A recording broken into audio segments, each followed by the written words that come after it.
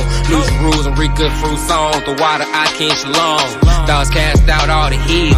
Thou's brought a vine out of Egypt. Blessed be the man that read it. Little Mashiach, our Redeemer. Lord, have mercy on our people. Floating on the wings of an eagle. For every lie and unbeliever. No fairy tales, nor dreamers. Heaven on earth is a kingdom.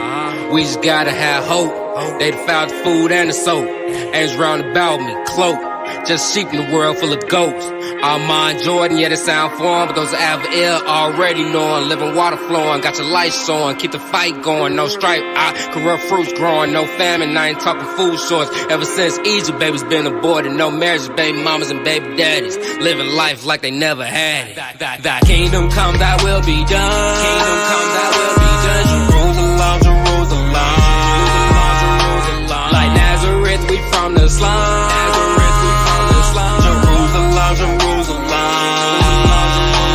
No ET, but we going home. We going home. We going back to Jerusalem. Jerusalem. Ay, we going back to Jerusalem.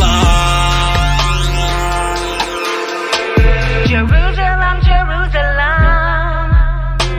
Deuteronomy 16. Let me tell you what that means.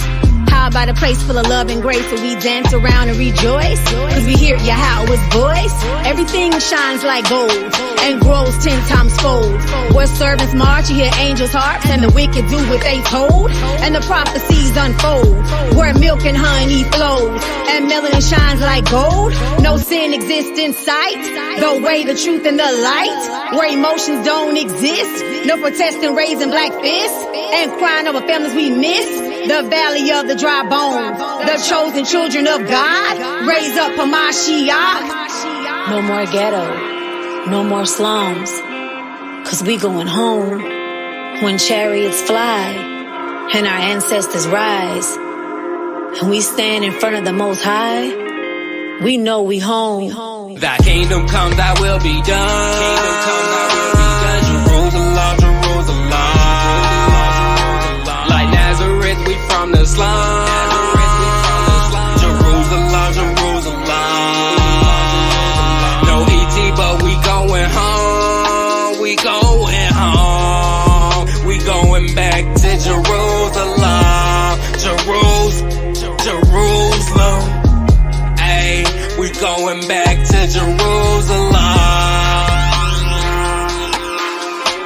Jerusalem, Jerusalem.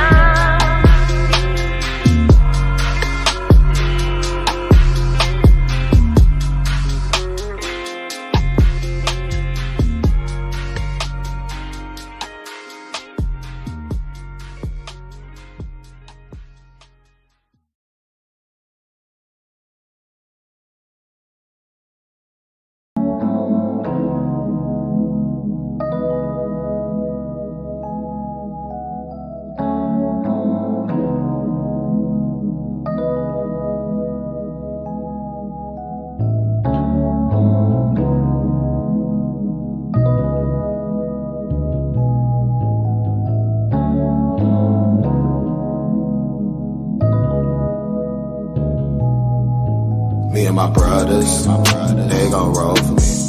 They oppose me. They get souls for me. Me and my brothers, they gon' roll for me. They oppose me.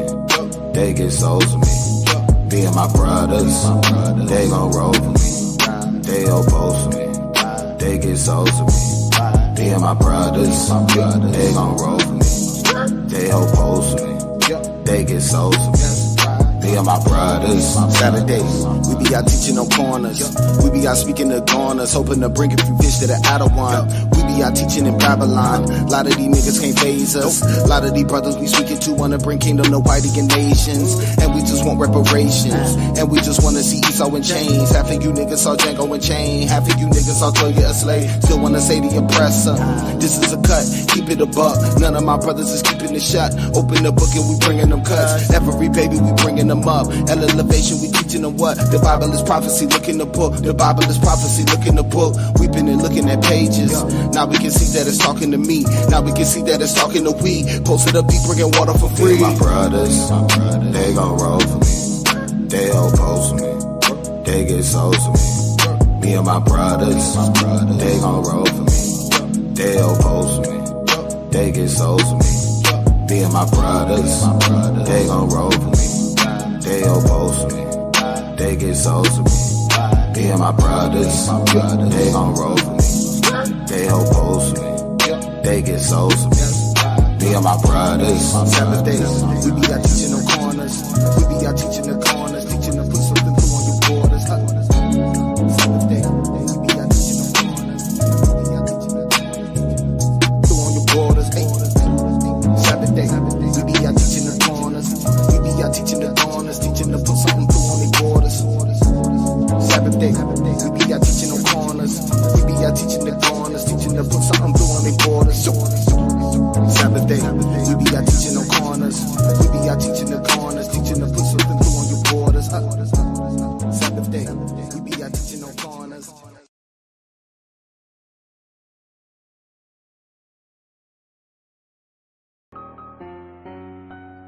Call love y'all by Shimmy Al Shah. Call me out Shalom. Shalom. Salt of the earth. See, I throw that forward for Judah. Yeah, the tribe of the rulers. Christ be the lion, he coming with shooters. No cabin is deeper than music. They won't understand what we've been doing. Waking up Israel, yeah, that's the nation. And get your salvation, just stick to them bases. I'm going crazy, forgive me, Father, for acting like Jason. I'm killing this beat and I'm stabbing this temple. I'm spitting this truth from my God and my kinfolk. They heathen, they been hoes. R.I.P. Big Joe, yeah, that's my brother. We had different mothers and had different struggles, but thanks for the info. Knowledge and wisdom you gave me that I can get to them beds. See, Babylon big and Jake wanna trap out a bando. Riding a Lambo instead of really trying to get straight. We in the war, but don't end up a plate. Remember your ancestors, Job at 8. Remember the mighty men like King David. Fucking your brother, don't hold on to hate. Put in your all and you become great. Fillet this train, something like steak. I pray the most high, he don't hide his face. Throw out of your Yahweh for all your grace. It is a marathon, it's not a race. Endure to the end, gotta have faith. Gotta keep your head on the swivel. Bible say y'all straight goes in them pistols. The nation's gon' fire the missiles. And how we gon' solve all the issues. Americans pop like some pimples. The only one safety, that 1/3 of Israel. So don't get it twisted. Straight out the mouth of the witnesses. This in the settles. With Moses in the wilderness. Under the cloud and the pillars, you feeling me? That's now all of this knowledge to our children. 1/3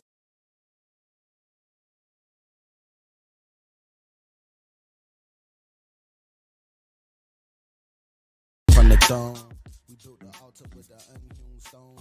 Home to the city, all we see it is these bones. So my face like flint till I wake a couple souls. A prophet hated by his own, so the father sent his son to bring the tribes of Jacob home. Jumping through these traps, cause they trying to see us gone. But we walking through the fire just like Daniel and his bros. From every sheep to her zone, we stay inside the book because the book is all we own. Heritage and you better hold it on. We like David fighting giants with no armor and a stone. We face east as a car home. We face east just to call home. We can't sleep till we all home. We won't rest till they all gone. So I guess that we be calling out they all bones. Bless the seed, invest the deep in the laws of our God. Niggas Elohim, Shema, Warapah, all the side the king. Barakataya, Hawa, and Mashad Nagin. Bless the seed, invest the deep in the laws of our God. Niggas Elohim, Shema, Warapah, all the side the king. Barakataya, Hawa, and Mashad Nagin. From Bereshit to the books in Greek, the dragon took the sheep. Man, the book complete. The Father looked for peace, but we shook the beast. Now we up until our power put the hook in cheek. Shema, Yasha Allah, Abanawa, Yahweh, Ahad. He the tower till he give us the power of God. Though in the tower you will never devour a tribe. The Lord despised all you devils, your hours arrived. Bless the seed that kept the peace. Never forgot the poor and he kept the feast. I'm trying to dodge destruction, they can't stop the sea. Barakataya, Hawa, and Mashak Nagi. Bless the seed that kept the peace. Never forgot the poor and he kept the feast. Trying to dodge destruction, they can't stop the sea. Barakatah Yahweh and Mashat Niki.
Hey, shalom, shalom, shalom. First and foremost, giving our honor and glory to Yahweh. All right, I'm your brother Judah. And I'm your brother Knock. Shalom, shalom, family. I'm just filling in till Eliel get here, man. Eliel on his way in, his technology was tripping. All right, but so hey, I'm gonna just do a couple of shout outs real quick. Not shout outs, but announcements. Yeah, that. There you go. News. Hey, y'all remember May 24th. Before you start, how did it go for the May 5th Unity Camp, Cap? Because I was not able to make it. I was upset. I was able to watch a little bit. It looked like you had a good time. Talk about it a little bit. It was good, bro. It was good. We had about 5 or 6 different camps there. You know, it was. We did a 7-hour shift. I was exhausted. Wow. You know what I'm saying? And I'm telling you, it was crazy. It was crazy. You know what I'm saying? But yeah, man, Charlotte is different. If you don't got thick skin, don't try to go teach out there. All right, people are not just gonna stop and talk to you. They're gonna look at you like you're crazy. You gotta really know how to reel them in. You know what I mean? So yeah, it was good though. It was definitely good. Man. So had a good time. We'll be doing it again here soon, man. So all praise. Yeah, man. Hey, man, May 24th at Eve in Greensboro, North Carolina. Go ahead and get your RSVPs in. All right, get your RSVPs in for Feast of First Fruits. It's $50 per adult. All right, this is not a feast day that's expensive to keep or to run for an influx of people like Passover. You know what I'm saying? Passover is a little bit more expensive to run because you got more people that's going to come and things of that nature. We got a smaller venue. You know what I mean? But we're going to cook. We're going to have the whole 9 yards going. You know, we're going to have a good lesson, a good class. It's $50 per adult. All right. Kids do not have to pay to come, but they must be included in your RSVP. All right. So if it's going to be you and it's going to be your wife and 3 children, you need to say it's going to be me, my wife, and 3 children. All right. Don't say it's me and family. We don't know how much and family is. All right. So you need to let it be known as you, your wife, and how many kids is gonna be with you, or you, how many kids. All right. Hey, y'all take off real quick. 1 second. God. Go ahead, because I just got in here, bro. Go ahead. Okay. Good now. My bad. The fire that they're gonna smoke alarm just went off. All right. So yeah, man. So all right. So make sure y'all are there. Send us an email, AnointedHOS@gmail.com. All right. Put First Fruits 2023. Let us know how many adults and children will be in the building. All right. Adults is 17 and up. I'll say that. 17 and up. All right. 16 and down, they children. You know, the 17-year-olds and up, they're gonna eat like adults. You want to make sure we have enough food for everybody that's in the building. All right. So send us RSVP for that. All right, and we're about to start calling prospects here soon. This week we'll be calling prospects. So if you want to join the camp and do the work of the Lord, Make sure you hit us up, AnointedHOS@gmail.com. All right, those are two announcements that I particularly had to get out because I know the details on those two. So I'm gonna leave the rest to Soldier Knock, and I'll leave y'all with that. Matter of fact, one last thing, we're about to open up our membership program for the YouTube. So if you are a loyal viewer, first of all, we want to shout out everybody who's loyal. When we go live, we know you're gonna be in the building. We appreciate you. You know what I'm saying? Y'all take out y'all time to watch. You know, you can watch any group. There's a lot of excellent teachers in Israel. Y'all watch us, and we appreciate it. You know what I'm saying? This is what we do the work for. You keep the brothers going. You know what I'm saying? You're to the classes, and we appreciate it. All right. So there's gonna be ways that you can help push forward what we got going on by being a member of our YouTube channel. What that is, it basically is a paid membership to where every month you giving alms to the camp. So where when we open up new locations, you know, we need different things like microphones, speakers, flyers. You're helping us, you know, obtain these things. You know what I'm saying? And also, you know, you help us do for the body. You know what I'm saying? The community. Because when somebody in our community is in need of something, we be the brothers that help our brothers and sisters. So you are helping as well by giving alms. So whether you give alms through the Cashapp or you sign up for the membership, we appreciate any and everything that y'all donate to what we got going on. So I'm gonna hop off because Eliel is here. So with that, shalom, y'all. Shalom, Cap. All right. Again, this is Milk Monday, and we welcome you back to another Hot Milk Monday class. We got something always hot and sizzling special for you. Before we get started, first want to give all praises, honor, and glory to Yahweh, Bahashem HaMashiach Yahweh Shai. I want to say thank you for everyone dropping in. I do want to give out a shout out real quick. Well, first let me ask Cap, how you doing? How was it? You still recovering from Charlotte? No, I'm not. But my computer, I guess, is. I don't know what's going on. But yeah, I'm straight, y'all. Salakia had some technical difficulties, but hopefully we should be good to go for the rest of the class. Go ahead. All good. Cool. So before we get started, I want everybody to get their pencils and notepads out so you can write some of this information down. And then I'm gonna go ahead and show one thing, and then we're gonna get to the shout outs when we get class started because we are behind. All right. So with that, y'all pay attention.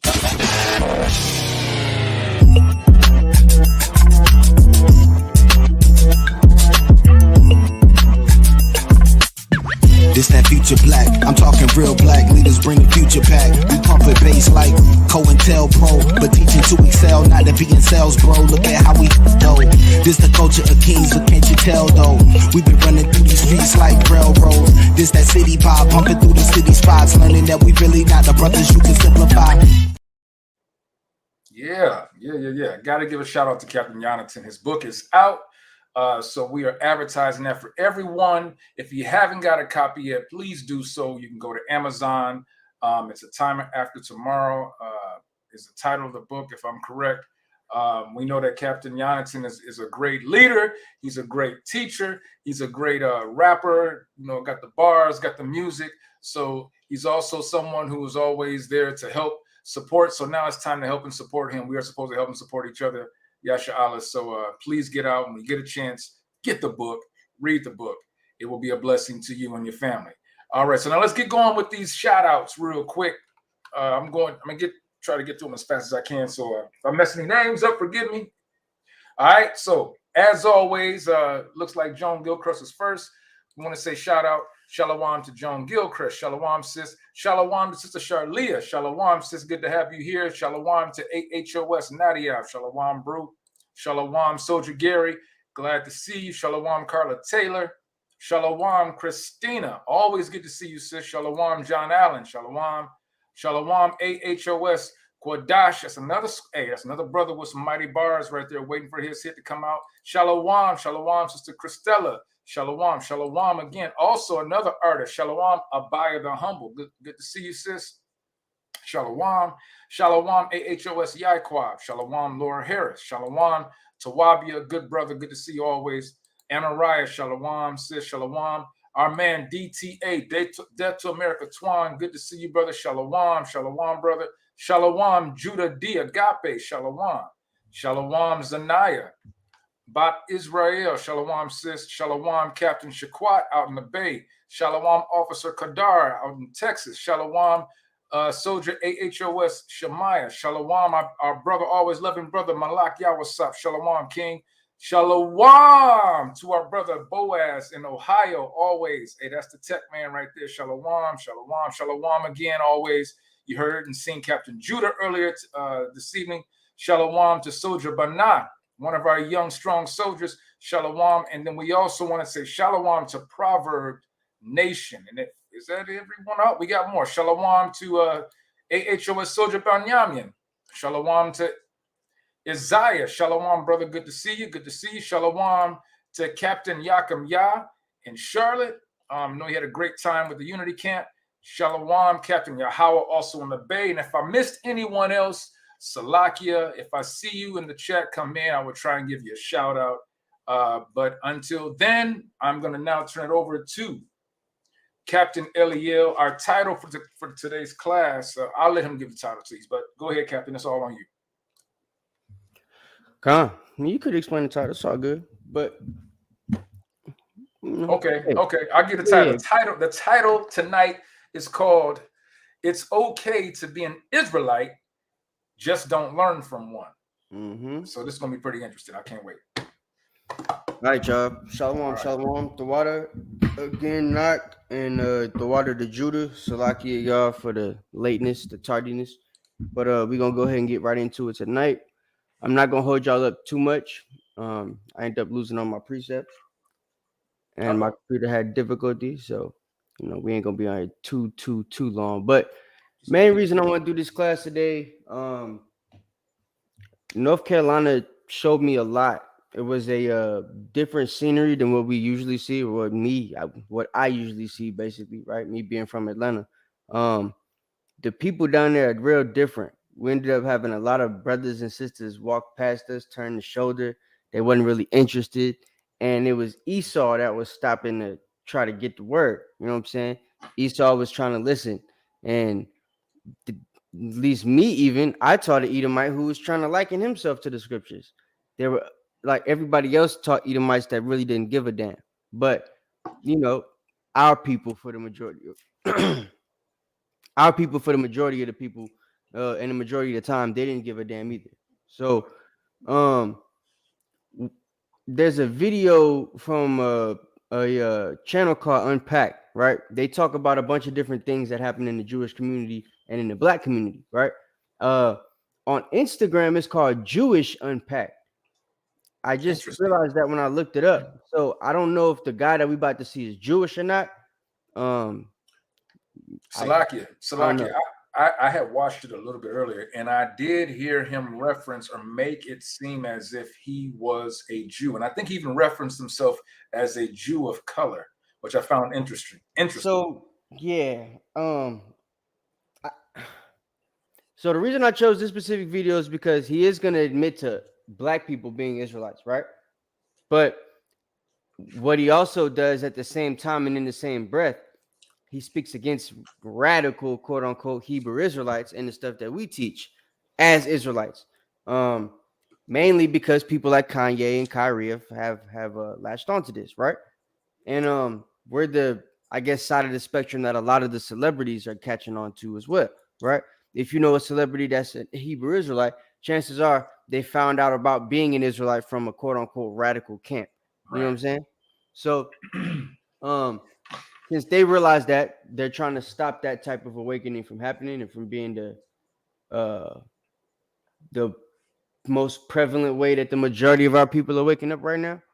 So I just kind of want to play a little bit of this, man. It's only 8 minutes long, but I want to play the video to kind of let you guys hear where they're taking things now. Because if you guys have been paying attention to Milk Monday, we've been going over how Christians and different Christian organizations, even or Jewish organizations and stuff like that, right? How they started talking about Israelites, how it was a thing where they didn't really want too much information to come out about us. Then it was they didn't really care about how much information came out. They wanted to know if they could actually get as much information as possible out about us so that they would be able to counter us. You know what I'm saying? So then they start having actual conferences where they were trying to teach Christians how to counter Hebrew Israelites, what to teach when this comes up, what to teach when that comes up, right? So now we've gotten to the point where they've realized, all right, we have things that we could bring up when we come against the Hebrew Israelites, but don't matter what we bring up, they always end up being able to kill us in the argument. So now they're no longer trying to talk about how to counter us. Now the thing is, yeah, okay, these niggas was right. All right. There's been Africans and these people all over the world even that claim to be Israelites for centuries. So he's gonna kind of take the angle of when we say that white people aren't the Jews, he's gonna say, well, those Jews aren't white. Jews are Semitic people, and Semitic people could be anybody and look like anything, and this, that, and the third, right? Same type of argument we would use, but for a different reason. We would say the Semitic people look like anything because us particularly as a Semitic people have been scattered, right? When you look at the other Semitic people, they typically look very similar to each other. Arabs look alike, right? Turks look like different Arabs, whether they're from Turkey or not. Them people from the Turkish lands and them people from different Arab lands look the same as the people in damn Egypt right now, right? In North Africa. So that's all, one group of people that look alike that come from Shem, but they don't look like us. So this guy is going to try to take the angle of, the Jews could look like anybody. Whereas we're kind of saying that too, but there's three main races, if you will, that we're basing the look of us off of, the phenotype, if you will, right?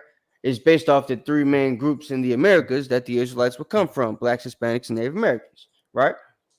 So that's the reason why we say it like that.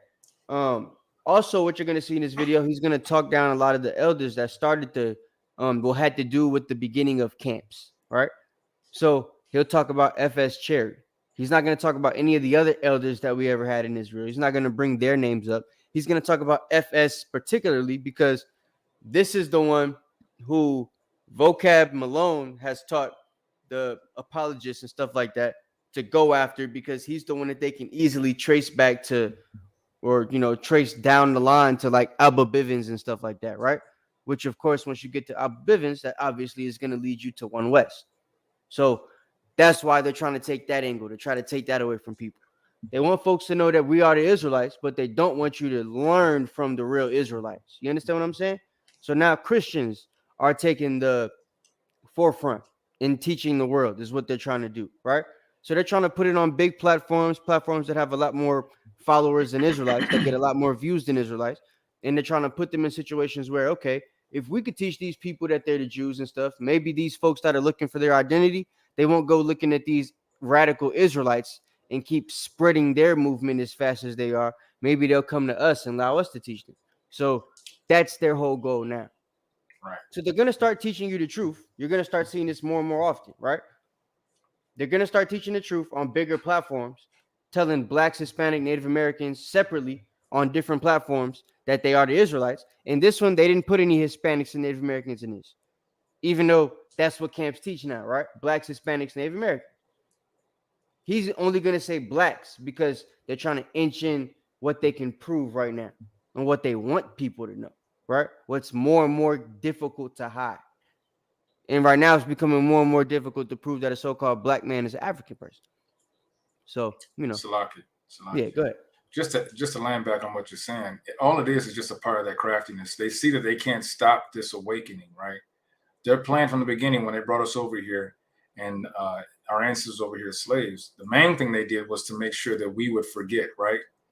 We were supposed to forget. We had our history, our heritage beaten out of us. But not only that, because we were stopped and dropped off at different spots along the Caribbean, along the East Coast, coming to the Americas, we were told we were different people in different areas. So when they say, like even today, if an immigrant or not immigrant, if someone comes from another area in the Caribbean, comes up to America and wants to go and get some type of citizenship, they actually will tell a brother or sister to not, come together with the so-called Black Americans, because we're violent, and and you might get in trouble, and you might get caught up in crime and this and that. So this is just another crafty way.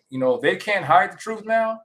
So what they're trying to do is they're trying to tell bits of truth, but at the same time try to keep it separated where we can't somehow figure it out, right? Mm-hmm. So that's what we see now as a part of they have to now maneuver and wiggle around. And so they're going to say, there's no way they can stop the truth, but at the same time, they're going to say, okay, we're going to slow it down. And that's their attempt now. That's why when you see in this video, you're going to see them talking about the radical, right? Showing that, yes, they may be Israelites, but these are the ones that are going to cause problems. If you're learning from these, stop it. Right. You're learning from these guys, don't do it. They're radical. You know what I'm saying? So, yeah, exactly. That's the angle he's trying to take. Now they're going to teach you that you're Israelites. And like I said, you're going to see more and more different platforms doing it. Don't be surprised if Disney Channel starts making little TV shows where they're sprinkling this stuff in there. Right. Like you were seeing a long time ago, right? Last couple of years, you've seen a bunch of different people throw in that we're Israelites. Whether it's in songs, whether it's in TV shows, Kevin Hart throwing stuff in there, here and there. Like, it's a bunch of different people trying to do it, but they're doing it in a tasteful way. The way we do it, they claim is not tasteful because we tell it like it is, right? We're crying aloud, sparing not. So as we do that, we're not really caring whose feelings is hurt. South Park, exactly, right? Right. So we're seeing it get sprinkled in different ways, in a plethora of different ways on different TV shows, all these different things on YouTube, on different avenues where the different audiences can get a whiff of it, right? And the people that's saying it, that they're getting a whiff of it from, in their mind, hopefully, they're hoping that it's just going to be them. Like, he'll put out a video, some Black person will learn that they're an Israelite from his video and his video only, and they'll just hear they're Israelites and they won't go in depth with it. They don't understand that via the prophecy, we're going to go for the search of our fathers. So once we hear him say it, it's going to send somebody to go look deeper into it, and they're going to end up running into us anyway. That's the way the Most High designed it. I know I kind of skimmed over the video because it's not that long, but I found it interesting how he's going to bring it out, and I'm going to let him bring it out before I kind of go into before I actually bring it up. But it's funny how he talks to certain so-called African American, or they may be some from the Caribbean, and they all profess being Israelite. He even brought up the term I hate that term. What is it? Hebrew Abrahamic? No. Hebrew Israelism. What do they call it? It's something that vocab. Oh, Hebrew Israelism. Israelism, whatever. Israel. I don't know how to say it. That fake. Yeah, we'll talk about that in a second. In fact, hey, say something right quick. Let me go get. Let me get a drink right quick. Okay. But yeah, as I was saying that, later on, I want you guys to pay attention. He's gonna bring up some so-called African American or Caribbean people who claim and profess that they are Israelites.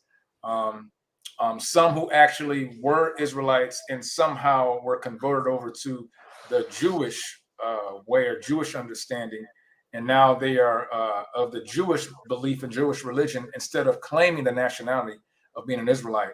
Like I said earlier, it's a part of their crafty council where this guy is trying to claim that if you deal with these guys, the radical, you're going to be led astray. You're not going to have the truth.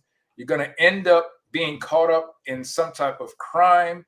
It's going to lead to some type of terrorism. He even goes as far as even saying it because he compares us with a certain group, and we're going to see that in the video when Cap brings it up. So I'm gonna that was good. I'm gonna just let him go ahead and talk for a second. Let y'all hear what he got to say. It's 8 minutes, so it ain't gonna be no thing to go back and hear what he's saying. So listen to his angle right quick. And main thing I want you guys to see is the way he plays it, right? And this is the main reason why I wanted to use this video, because I feel like there's going to be a lot of people that take this angle. You got a lot of views off of it, right? And a good response if you look at the comments. There's a lot of Jake in there that you could tell isn't Israel, but once he said something about it, they might have did a little bit of research, found an article from Vocab alone, because he's got articles on there, right? The Hebrew Israelism word. He used that word, that Vocab coined, because once they type that in on the internet, there's going to be things that the apologists pop up. or things that the apologists say that pop up. Man, there's that's so apologists sweet. that teach we're the Israelites, but they also teach that everybody could be saved. Yeah. Right? Yeah. So that doctrine would be more appealing to this guy because he might look Hispanic, but I don't think he is. He's an Arabic man, this dude right here. Mm-hmm. Right? So, you know, yeah, he's hoping, and it don't look like he's a Muslim because he ain't got no damn beard. So that puts him in the Christian zone, right? Unless he's a converted Jew, because he's working for Jewish Unpacked. So I don't know what the deal is, but either way, he ain't keeping the laws, right? So we know that he's of the persuasion that you don't have to do any of that type of stuff, which would mean the fact that we are teaching that type of stuff, that they have to keep the law, statutes, and commandments, he wouldn't like that either. And then he's going to call us bigoted, but he's going to start the conversation by making it tasteful. So he's going to make people want to listen to it, kind of like that 19 Keys nigga does, right? He'll say something that'll intrigue you. You know what I'm saying? Do something to make you think that he's on your side as he's saying something, and then he flips the whole script right in the middle of the conversation. That's what's about to happen right here. Okay? So y'all check this out. Hit the like button when y'all come in the building, Baba Cashapp. But when Jew hate makes headlines, anti-Semitism. Can you hear it now? I think you might want to go back, start beginning again. Could you hear it though? Yeah, I heard it. Okay, just making sure. It's only 6 seconds in. It starts like in the middle of them talking. Oh, okay. Yeah. anti-Semitism. When rappers proclaim, I see good things about Hitler also. When radical Hebrew Israelites gather en masse to preach conspiracy theories, it's time to speak up. We support Hitler. Right. Because Hitler was killing your people and Hitler knew who the real Jews was. These groups endorse a toxic mix of anti-Semitism, xenophobia, and a whole lot of other hatreds. They've inspired hate crimes and murder, and their numbers are growing rapidly. So who are these guys?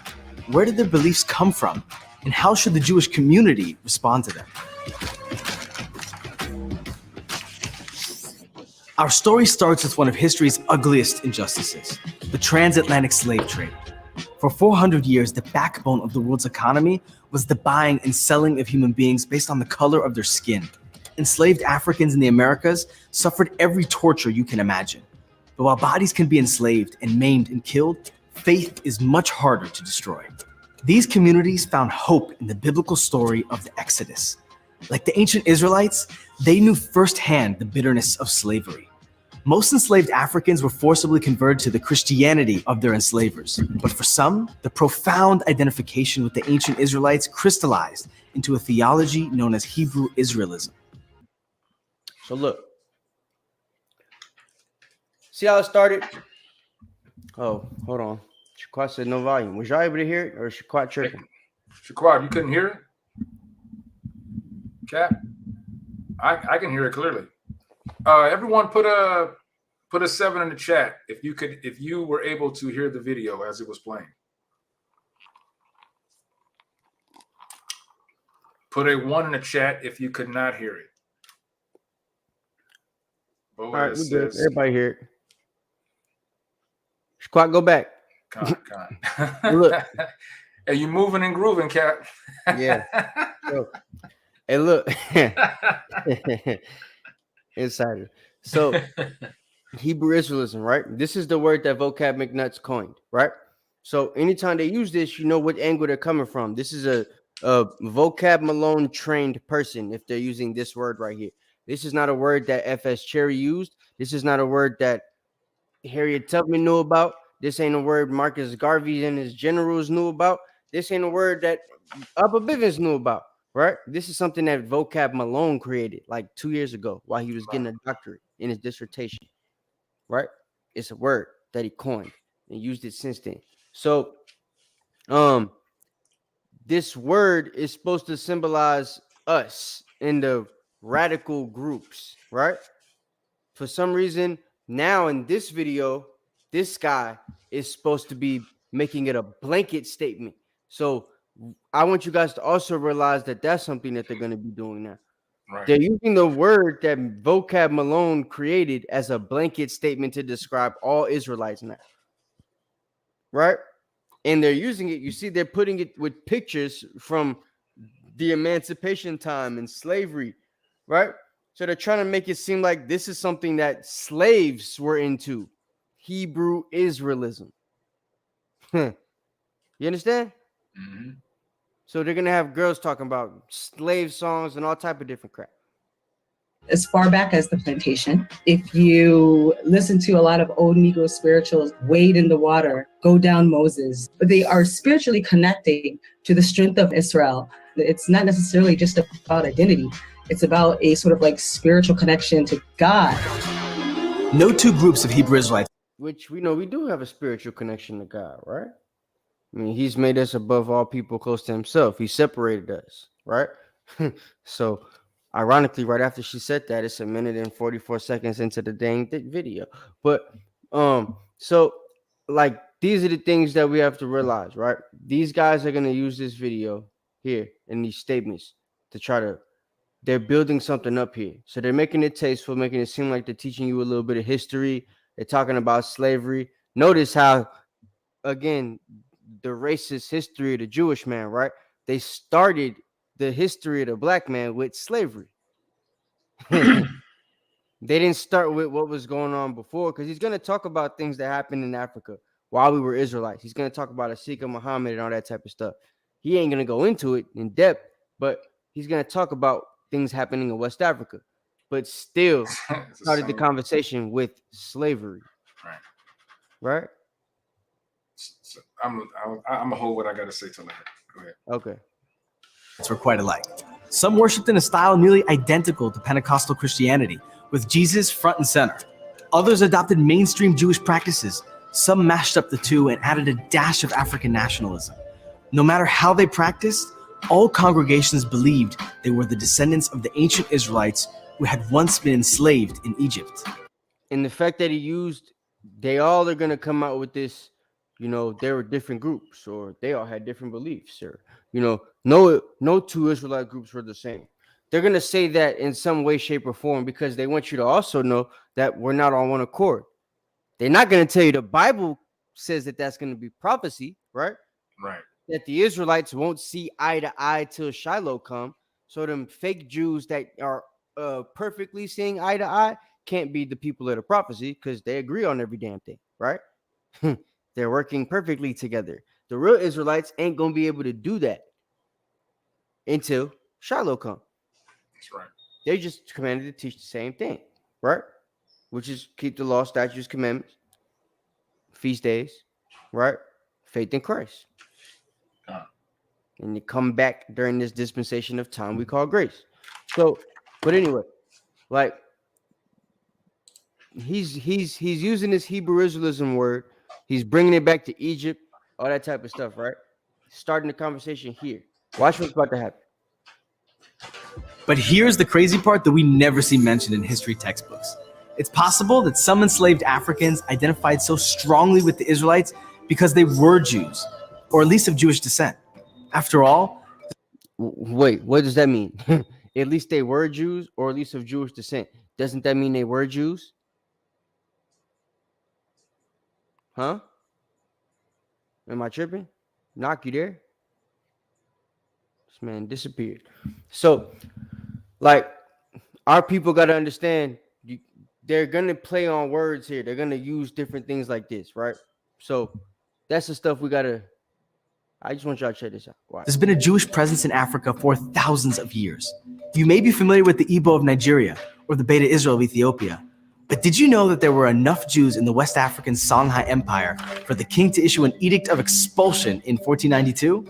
So you remember that book I mention all the time called the Tariq al-Fatash? So, hey, knock. Watch this, yeah. All right. Knock. God. You gotta tell me when you leave, knock. My bad. I thought I blacked out. Okay. But so you see what he said about Asika Muhammad, right? I'm gonna go back and let y'all see that right quick, because that talks about, he's talking about the Tariq al-Fatash, which I tell you guys is really the beginning of slavery, because this guy created an edict, like he said, to kick out Israelites that didn't want to convert to Islam, and he wasn't selling them to Arabs. He ended up selling them to white men, right? Dutchmen, which is where Tariq al-Fatash comes from. It's an Arabic book that was written by crackers. Go ahead. Salakia, isn't that prophecy though? being sold it into the is. Grecians. And Definitely look at the year. The year kind of gives a hint of what's going on. Yeah, Same 1492. Yeah, around the same time that Columbus, or same year that Columbus left to sail for the Americas. Also, it was the same time that King John, around the same time that King John II from Portugal expelled all of the Jews out of Portugal down into San Tome in the west coast of Africa. Mm-hmm. They were put on ships. That's right. So I'm gonna show y'all this right quick before we play the rest of the video, because he mentioned it. You don't ever see this history come out. It never comes out when we talking about it in the past. They never said nothing about it. Now he just casually said in the video, and there was this king that even did this stuff. He was kicking them out in West Africa, and without giving who this person really was, as if he was our own people. Yeah, that too, right? But like the main thing is that I was gonna say was that the dude that he spoke on, Asika Muhammad, if you take like any African American studies class or something like that, he's somebody that you do learn is your people in African American studies classes, because it's African American studies. So they do teach that he's our people to them, and they do teach that he was selling us to other folks, right? Due to us not converting to Islam. So, and he's a big famous guy, like the same time period in class that you're learning about Mansa Musa, you're going to learn about the Songhai Empire, and you're going to learn about Asika Muhammad, right? Mansa Musa was Mali, Asika Muhammad is Songhai, right? Timbuktu. There's all of that is different kingdoms that we had over there, right? So, so check this out right here. This is the Tariq al-Fatash, right? Just a book by Mahmoud Kati. But when you go into the book, here, we'll just read this part. It says the Tariq al-Fatash is a West African chronicle written in the Arabic in the second half of the 17th century. It provides an account of the Songhai Empire from the reign of Sani Ali up to 1599. Okay, so it's a whole chronicle that takes it's writing from a certain time period right after. See, this is from 1493 to 1599. So 1492 is when it happened with Asika Muhammad, and then Sani Ali, who's the next king, takes over next year, right? He ends up having a chronicle as well. So they got two kingdoms basically back to back, the kingdom of Asika Muhammad and the kingdom of Sani Ali, and it's the same kingdom, Songhai, right?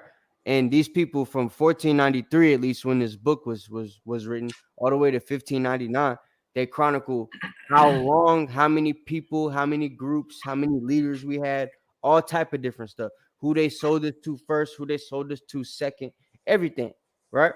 It's all in this one book, and it's written in Arabic. That's why a lot of y'all probably haven't heard of it before, because you don't read Arabic, right? But you got something you want to say? Not. No. I'm gonna wait till after video. Okay. My bad. Didn't switch back on me. So let me put it back on. All right. Expulsion in 1492. So we shouldn't dismiss the possibility that at least some Africans held Jewish or Israelite identities well before their enslavement in the Americas. For the most part, early Hebrew Israelite communities got along with Slakia. Did you notice what he said? Yeah. He said Jewish, and he's trying to separate right there. People, I don't know if anyone picked that up, but as if these are more like religions as opposed to, well, I'll finish. I'll say what I say afterwards. I didn't mean to cut you off. Go ahead, continue. Yeah, I mean, what you got to realize, they're all gonna not point. No Christian knock is ever gonna talk about this like it's a nationality. That's the point. That's the point I'm trying to bring out. They don't talk about the Jewish man like it's a nationality, because for one, they know that's not his true nationality, and two, they want it to be a thing you can convert to. You understand? Exactly. So it's never gonna be a hardline nationality because it's convertible to them. Yeah, that's what I want people to catch. Yeah, that's what I want the audience to catch, is that that's another crafty thing that they try to do, that they hold on to. Yeah, So I'm gonna rewind just a little bit. In the Americas. For the most part, early Hebrew Israelite communities got along with mainstream Ashkenazi and Sephardi Jews. But there's always got to be one maniac. So look, this is where you find out he's Arabic, because maniac is how you say maniac in Arabic. But so he's gonna call FS Cherry the maniac, and what he did there before he mentioned FS Cherry is he tries to bring up how, you know, there were this group called the Commandment Keepers that would basically do the same exact thing that mainstream Jewish people would do, right? That's not because they got along with Jewish people. It's because they were trying to be accepted as Jewish people, right? So when you're trying to be accepted, a lot of people back during the time of Jim Crow and other things, right? Right after slavery, best thing they would find to do would be to assimilate, right? They would think that, well, if these people got to do it like this, if that's the way that they're doing it, if I do it like that, they'll accept me too. Didn't work. But that's how it was going at that time, right?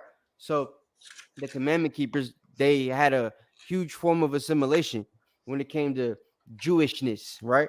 So instead of them trying to find out what African Jews were doing or the original Israelites were doing, they went to whatever they saw in the synagogues, wherever they was from, right?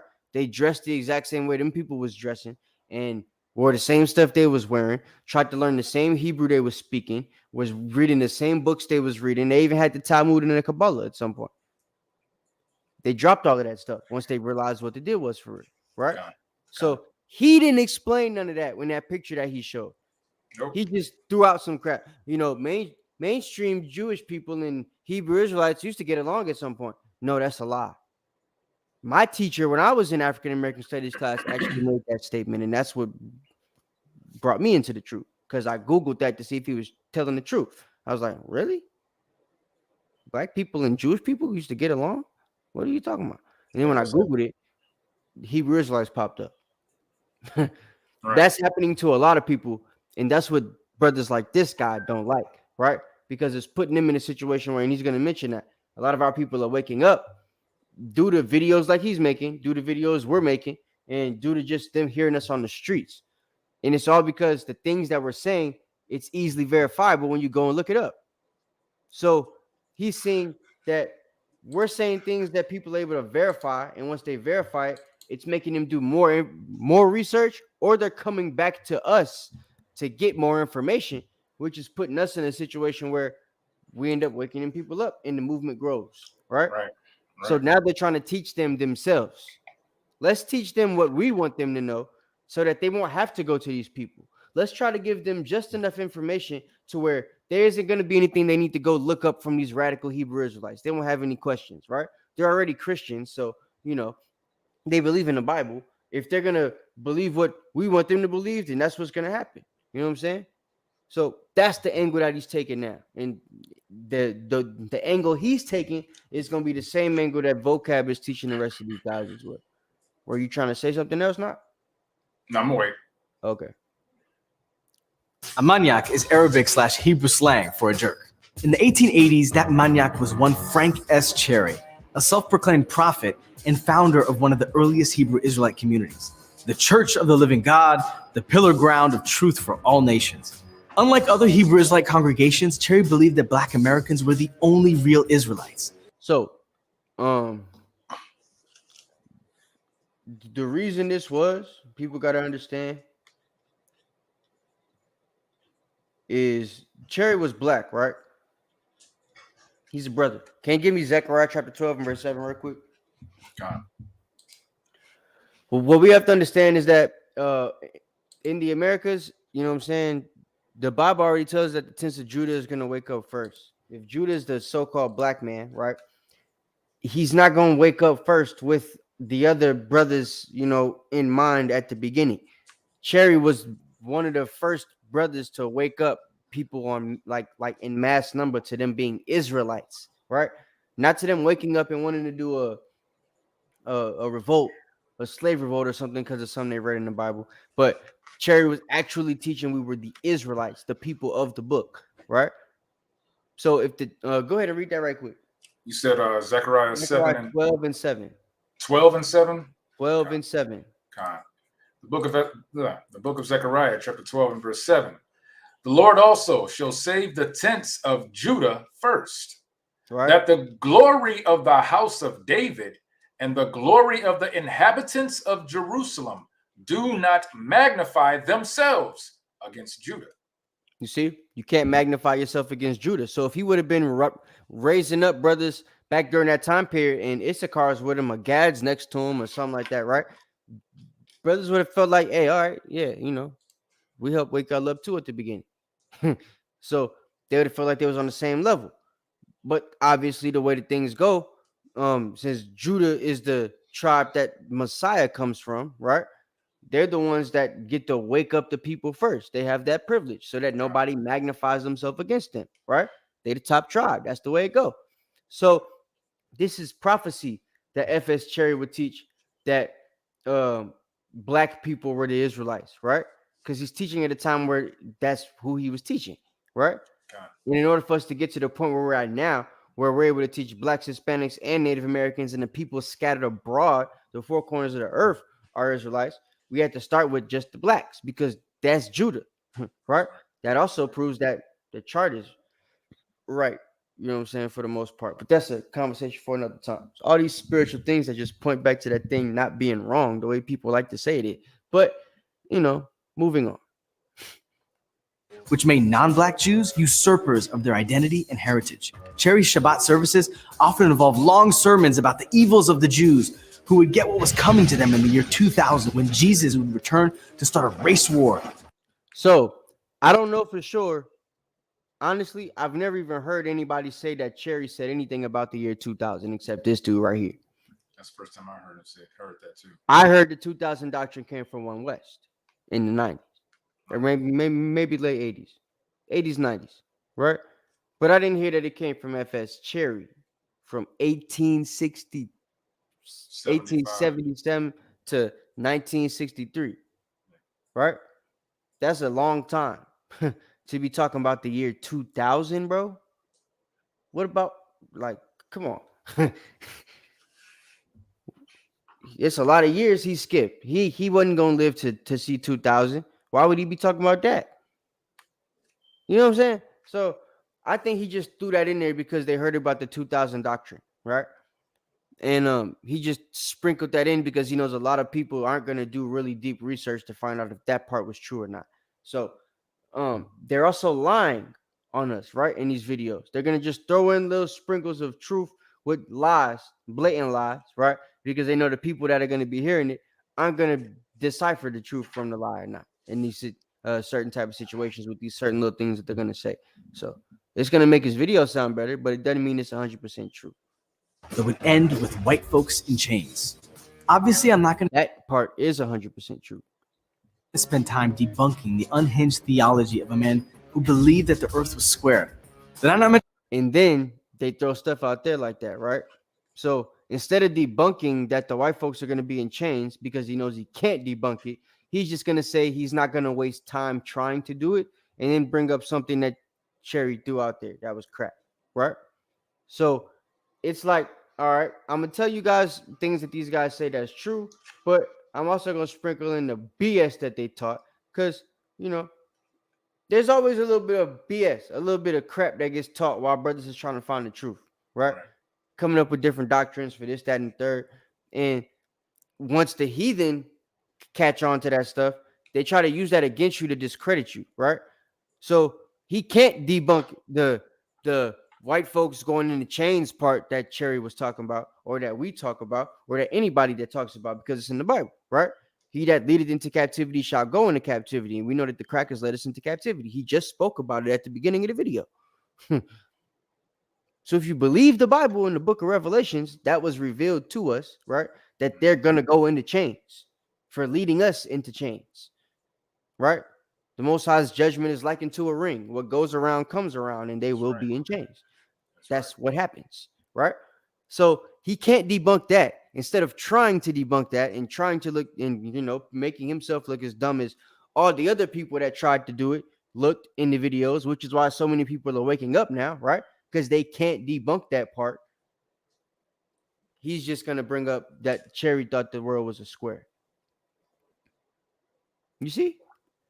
So that's their MO. Mention that was big for Cherry. But I do have to address one of his ideas, because unfortunately, it's one that a lot of people share. The Jews are white Europeans. That's completely. So instead of proving that the Jews are, going into captivity, instead of proving that they had something to do with the slave trade, because I talked about that, he talked about that. I'm talking about like him, right? I'm not going to talk about how the Jews had something to do with the slave trade. I'm not going to talk about how Hitler said that the Jews was black people. I'm not going to talk about how, everybody basically in the Bible was black and these Jews happen to not be black. But I am going to talk about how black people called them quote unquote white Europeans. So let me tell you guys what Jews actually are. What he's about to give, as far as the definition he's about to tell us, isn't the definition of the pale-faced people we have over there in the Middle East right now, right? So-called Middle East right now, in our homeland, the bastard that dwells in Ashdod. He ain't talking about them by that name, right? He's talking about us in the actual definition of the Jew, which is what he's about to give us now. So watch this part. Let me rewind to see how I get the full Jew. Unfortunately, it's one that a lot of people share. The Jews are white Europeans. That's completely false. Jews are a Semitic people. Our culture, our nation, and our identity originated in the land of Israel. Add in a couple millennia of and you heard him say our, right? I didn't realize that at the beginning. Not he's talking like he's a damn Jew. Yeah. What you mean our, nigga? Right. You're what? You're Arabic. He's gonna call himself a Persian Jew, probably. That's where he's coming from. So because he's a convert, right? Mm-hmm. Don't even have a beard. So he converted and don't have to keep none of the laws that we have to keep. No. Makes sense, right? I'm gonna get the privilege of being a Jew by get to the kingdom of heaven, but I'm not gonna do none of the stuff the Jews have to do. I'm not gonna go through none of the atrocities they had to go through, none of that crap, right? What he is gonna try to do is liken what we went through in slavery to what happened during the Holocaust. No, Slakia, I'm gonna say this. The way that they frame this is that they want to say that being a Jew, when he says everyone can be a Jew. We know it's a nationality. They know it's a nationality. They even, frame it as a nationality, but then they twist it and say that it's also a religion, because everyone can be Jew. But if I say I'm Chinese, everybody can't be Chinese. They got to have the characteristics. They have to have the customs. They have to have the phenotype, right? But everybody can be, Japanese, or only Japanese can be Japanese. Only Chinese can be Chinese. Only blacks can be blacks. But Jew, that means everybody. Because even adding a couple of millennia of exile, he's going to probably talk about how they all mix. Everybody can be a Jew. He ain't going to talk about how they mix, but he's going to literally mention basically how they've been scattered, right? Right. He's not going to mention how, because that's a prophecy and a curse through captivity. Of course. In captivity, you don't get to just go and have sex with everybody. If you're a captive, you're only having sex with other captives. So that means if we did mix with people in certain societies, it would only be with the people that they had in captivity too. Right. That's what you got to understand. That's why a lot of us still look like, us. We still look like brothers and sisters and stuff, depending on where you're from. And in other places, you might not, because of who they might have had in captivity, because of who was in their society, right? That's right. Wasn't no African slaves in the Assyrian captivity, so the Native Americans then come over here looking like niggas from Africa. Judah, however, they was around Hamites, right? That's right. Some of them look like they could be Semitic. Some of y'all look like, you related to Michael Blackson and Akon. That's right. Right? So what he's not doing is explaining to you why that is. He's just going to make it seem like, well, look, Jews could look like them. They could look like me. Right. And that's the problem. That's the problem. That's the lie. That's the doggone craftiness.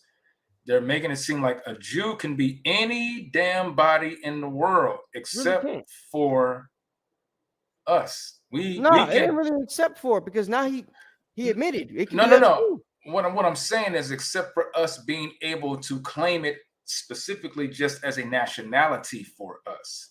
yeah, we can be a part of it. That's why he talks to those who change from being an Israelite to being Jewish. Like he showed the young sister in there, she was labeled her as Jewish now. He's going to bring up in the video later that there's a guy who converted from Israelite to Judaism. See, so Right. That's what I'm trying to say. So what you got to understand, everything you're saying, you got to realize, like you're saying it. Nothing he's saying is it don't have a dang thing to do with nationality. That's my point. That's why I say craftiness. My whole point is that they're doing it in a way to make us feel as if they're not. It's a whole scheme of them to keep us further away from accepting this. It's almost like this.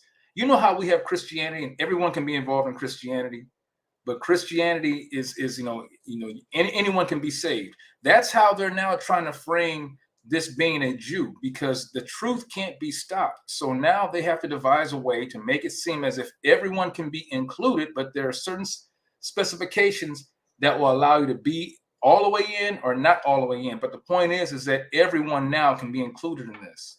And that way now we can't claim it as a nationality. Now I get it.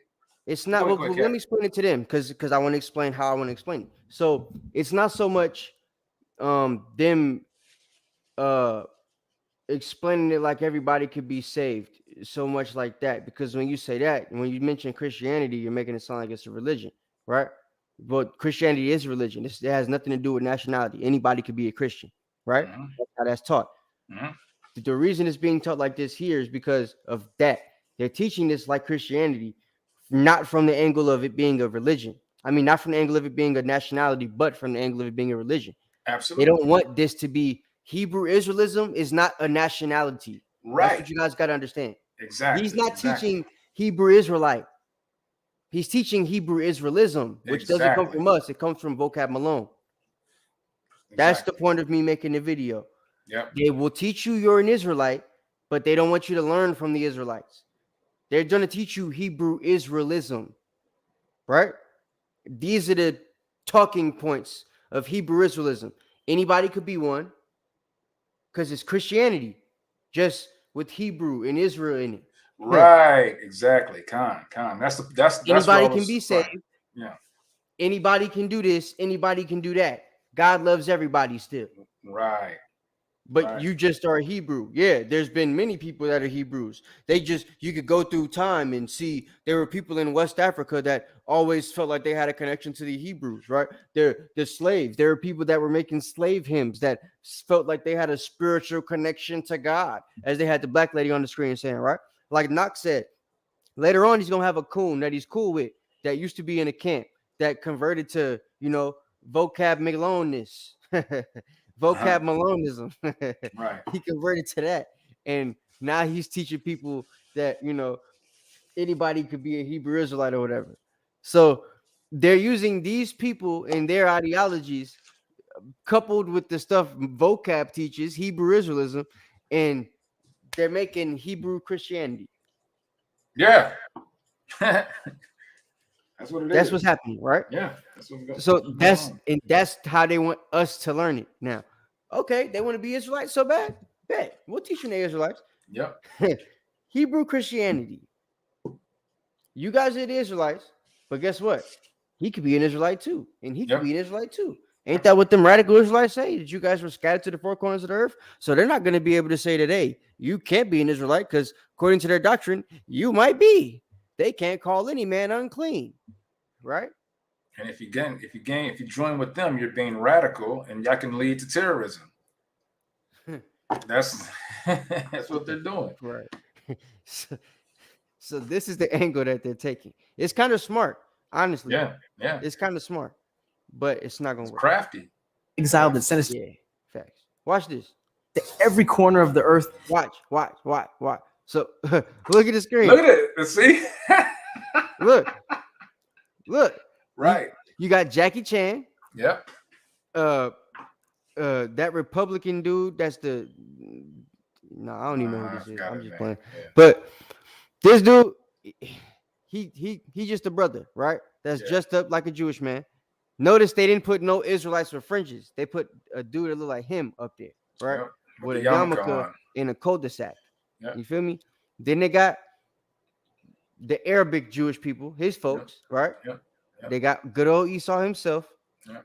and whatever this lady is. She may be Persian or something like that. Yeah, you see? East So Indian or something like that. Yeah. so they got fake Sfards, they got Jewish man, black guy, Jewish man, white guy, and I honestly don't know what he's on the screen for. The Asian dude, because he don't look Jewish at all. He ain't got no beard. He ain't got That's no the Jewish thing. clothes on. Being Jewish now is any kind of phenotype. So he's just any kind of Jew, I guess. Yeah. You know what I'm saying? So look, but you see this, right?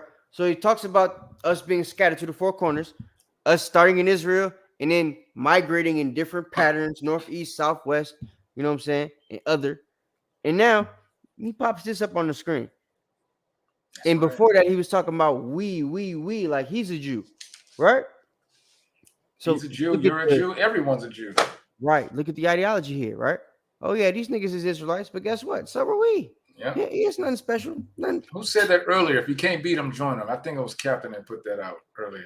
Yeah. And that's exactly what it is. Mm-hmm. Watch. And you get a vast and dazzling variety of ways to look and be Jewish. So yeah, there are a lot of reasons. Dazzling varieties of ways to look and be Jewish. See? Yeah.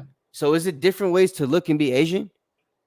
That's different ways to look and be Arabic or Assyrian or Syrian or Jordanian or Saudi Arabian. Right.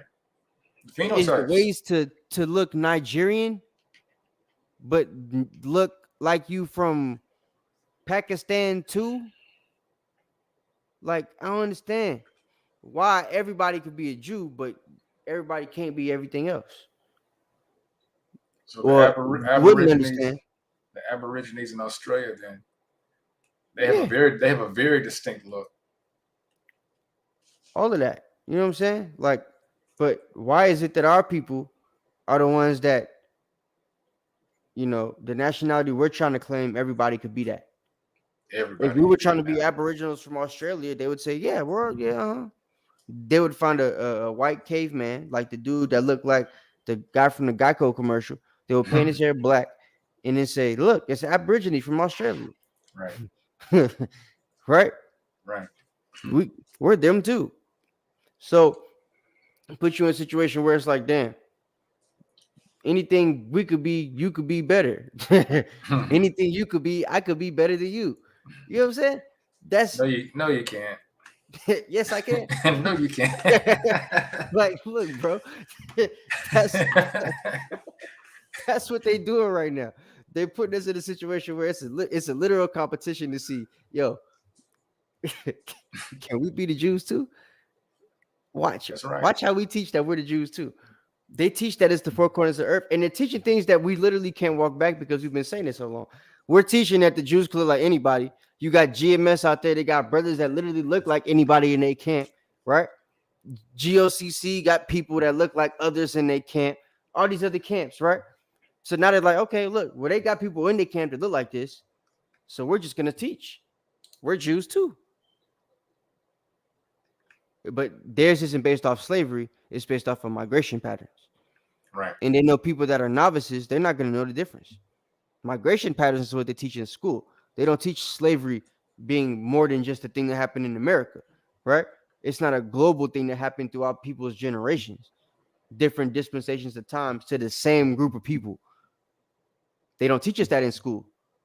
So it would be a lot easier for them to believe, a novice, it's easier for them to believe that Jews look different because of migration patterns, not because they were put in different captivities.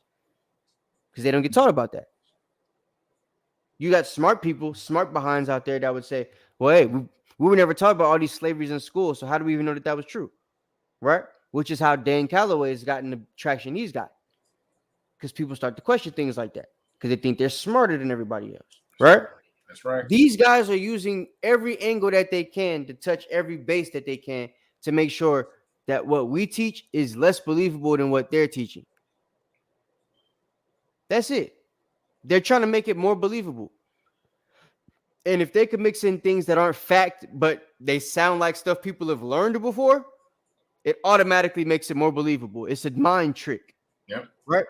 Like Skittles. Y'all know Skittles is all the same flavor. They just change the scent so that you think you tasted something different. Yep. He's doing the Skittles trick on you. Right? Is that I don't love Frank Cherry's ideology. And I want to stress, neither did most Hebrew Israelites. In fact, some of the founders of later Hebrew Israelite congregations were mixed race Jews of color, adding an extra dimension to their identity. So look, where do they belong? Hold on, wait a minute. Mixed race Jews of color. You see, again, he's speaking to the novices here. He's not talking to you and me that know what's going on. If you look at brothers like Gorilla Hebrew, who's a mixed race Jew of color, if you would judge it by today's times, right? If you look at there's a lot of brothers out there, right? But he the most prominent one. So I mentioned it. So if you look at brothers today that in the truth that got quote unquote heathen mothers, right? A lot of them don't care about the heathen mom and her situation and stuff like that. As far as it comes to salvation, right? They've already come to terms with that. If they became an Israelite and came into the truth, that's what they had to come to terms with. Mom's is going in captivity. So he said, where do they belong?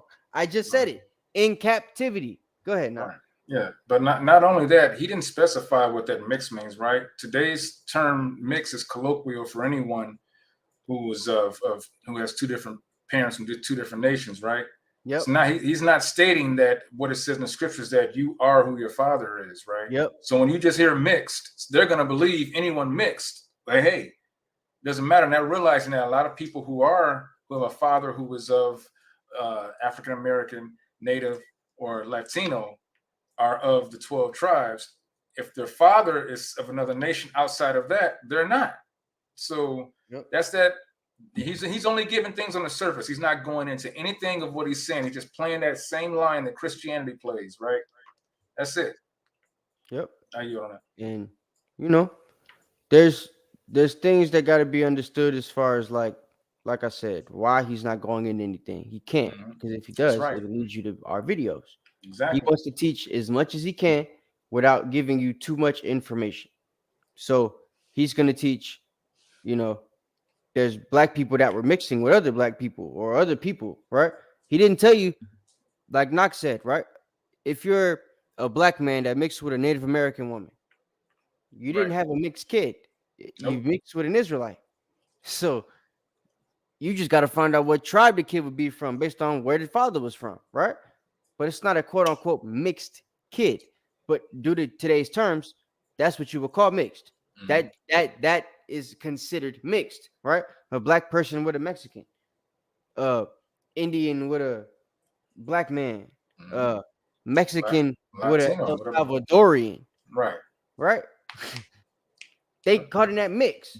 Oh, not only that, a Negro Latino, right, with the Latino who may not have the Negroid features, right? But they're from the same place. But they would call that mixed. Both Puerto Rican, but you mix. Same thing. My daddy's Afro Latino and my mama's Puerto Rican. That's how they would say it. Yep. Or my mama's Boricua or something like that. Hey, the sister we met, right? Her mother was Puerto Rican, and her dad is Nigerian. Yeah.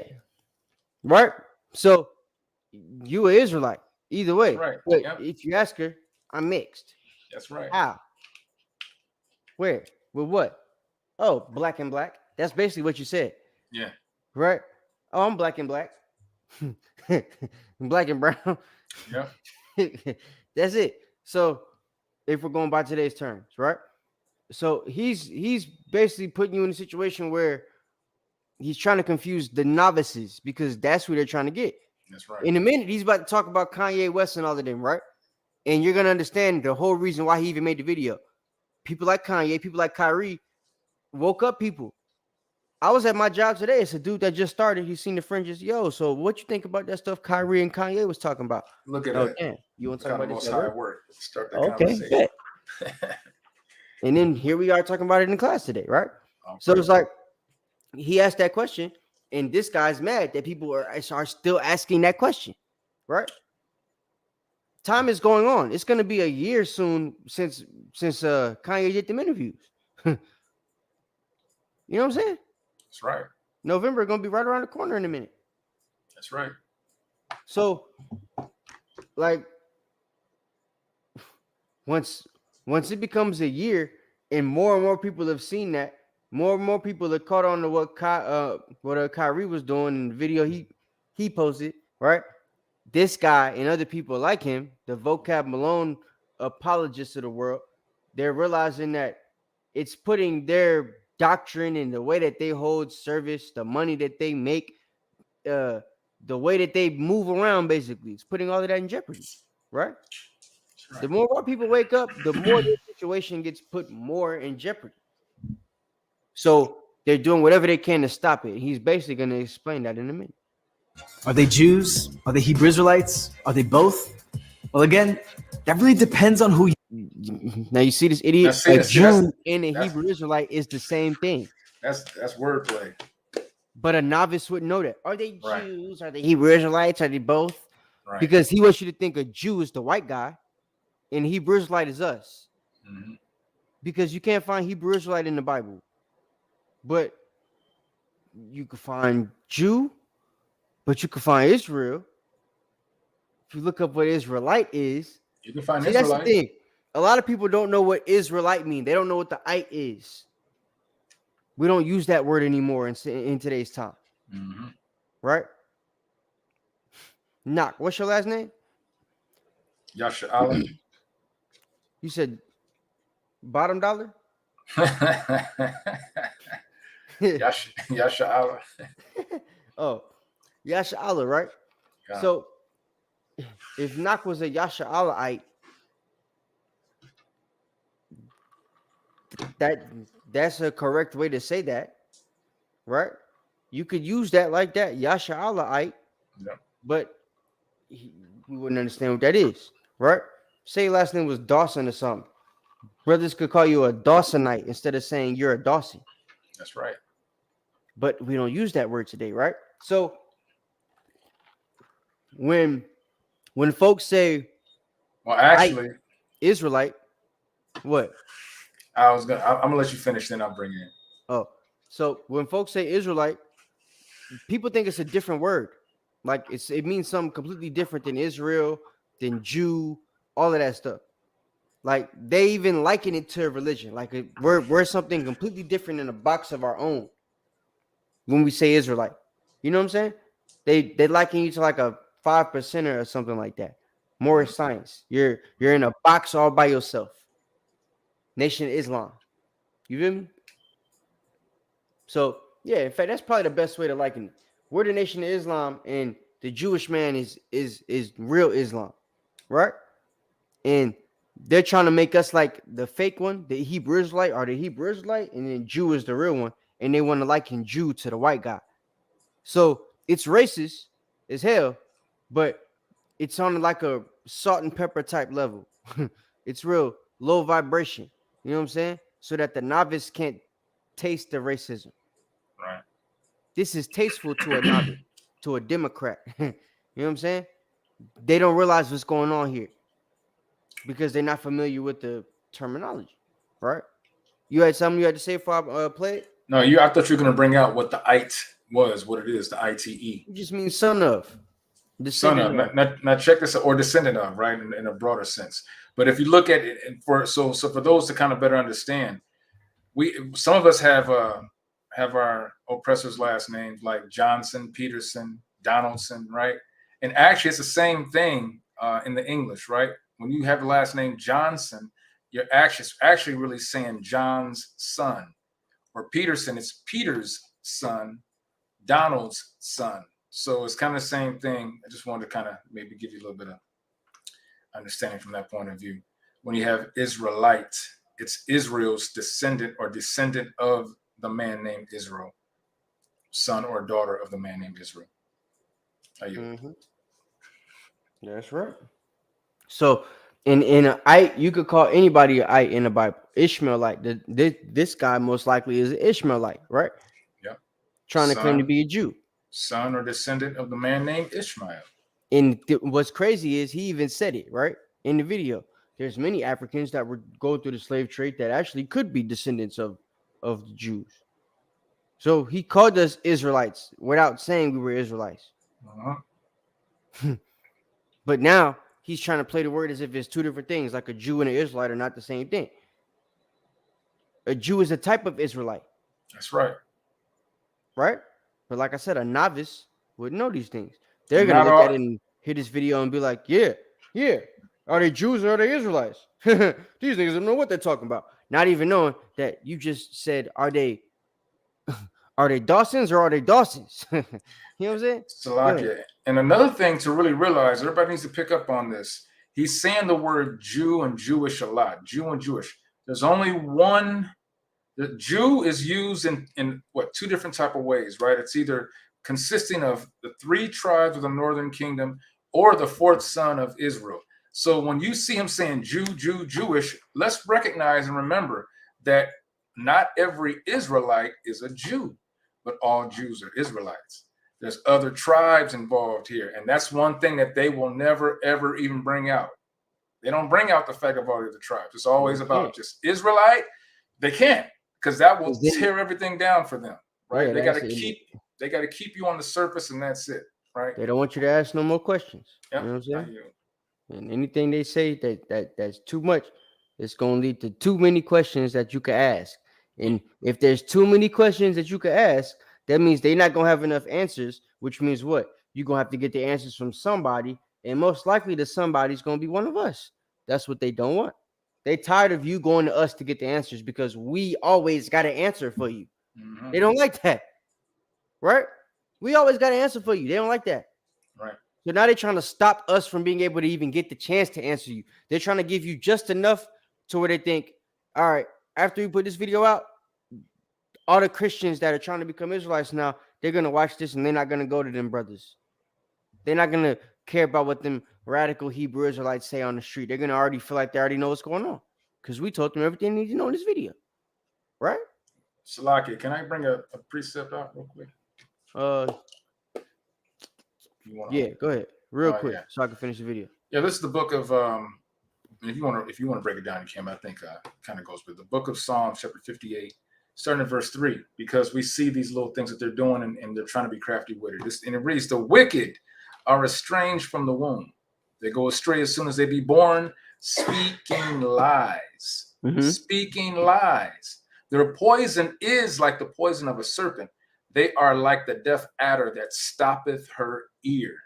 They don't want you to know any more than what you need to know. This is the wickedness that they're born with. He's a part of this wickedness. They're gonna give you just enough to make you feel that you're important, but they're not gonna go and let you and allow you to really see what the truth of what those who are on the streets, the brothers are out there on the streets trying to hearken or trying to bring our people back to the fold. They don't want you messing with us because we're going to fully give you the full understanding. I yield on that. All right, let me play the rest of this video. You ask. So I ask. In short, the Hebrew Israelite community is pretty diverse. But Asriel Moore, a 31-year-old Hebrew Israelite living in Israel, isn't particularly interested in definitions or labels. I'm not focusing on what separates us. I'm focusing on. So these are the guys he'd rather speak to, right? The nigga that don't have a beard, he don't wear fringes, he lives in Israel, he's probably not around none of his people, he probably's got a white girlfriend from Israel, he don't look at his shirt. He don't he has nothing to do with black people, right? He looked like a Jewish man did his hairline. Look at that. It looks like he's got a whole wave at the top of his head. So like I don't understand what's going on with this brother. Be humble with him, bro. Be humble with Hey, that.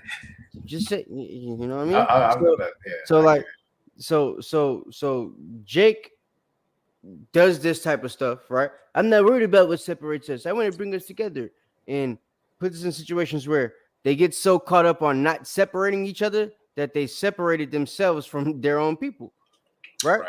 Right. Now you're not an Israelite anymore. You're Jewish. Right? The Bible don't say be Jewish. We're supposed to come back to our heritage, our culture, not come back to a culture that we could share with them. It don't say that. Right? They're supposed to try to be like us. Why are you following them? Where's the yarmulke in the Bible? So why are you wearing that? With a shawl and them pointy ass shoes? Why are you doing that? Go ahead. Salakia, I think this is the one guy that he did call him an Hebrew Israelite. Now we can't see if he has fringes on. We don't know if he can grow a beard or not. But his point was no. It's another brother that was a Hebrew Israelite. This brother was never a Hebrew Israelite. He's Jewish. No. It said it. Go back. It calls him a Hebrew Israelite. It doesn't call him Jewish. The other one, it calls him a Jewish. That he went from Hebrew Israelite to Jewish. All right, watch. But Ashriel Moore, a 31-year-old Hebrew Israelite living in Israel, isn't particularly interested in definitions or labels. I'm not focusing on what separates us. I'm focused. Okay, so what I'm trying to say, Knock, he called him Hebrew Israelite, but this guy's not a Hebrew Israelite. He's Jewish. The dude that's gonna come up with the beard, he's the guy that was in the camp. When I say Hebrew Israelite, I'm not talking about the guys that wear the long garment with the little Z. No. That wasn't what I was saying. I was just saying. No. I'm saying let it go. I mean, let it play on. I may have been a mistake, but I know the other guy was an Israelite converted to Jewish. Yeah. But this guy was talking about how he wasn't concerned about what separates us, but what connects us, and such. So he was basically soft. He's a soft Israelite. That's how I was looking at it, but I could be mistaken. Yeah, no, he's not an Israelite at all. That's what I'm trying to say. He's because he called him that. That's why I said that. Well, I'm saying, so yeah, he's gonna call everybody in this video a Hebrew Israelite because he wants you to think they're Hebrew Israelites. You got to focus on the fact that he's not telling the truth. He's doing this. I watched this a few times. The sister in the video earlier, he did call her Jewish. He called her Jewish. He didn't call her a Hebrew Israelite. So that's what I was saying. I was watching the words and how he was using what he was calling them as it to kind of group them all together. You know, you got one sister who's Jewish, you got one brother who's Hebrew Israelite, then you got one brother who was his Hebrew Israelite and he converted to Judaism. That's how I kind of looked at it. Like he's using these three different people to show that they're all. That's why I said they're all diverse in their ways of how they come out. But I agree, he's still soft. He's still soft in his response to saying that what connects us is better than what separates us on here. All right. On what connects us. If we want to focus on things that separates us, we can find a lot of those things. But my question is, what unites us? And what unites us is actually the desire to return back to our homeland.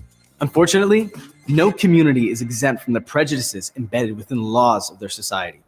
In the racially segregated societies of the 19th and 20th centuries in America, many would-be Jews of color who were seeking access to Judaism found those doors closed, forbidden from Jewish communities or houses of worship, barred from the knowledge and practice they saw as their birthright. That exclusion was painful, even traumatic. And it's one reason why the Jewish and Hebrew Israelite communities have such a complicated relationship. No, that's not true.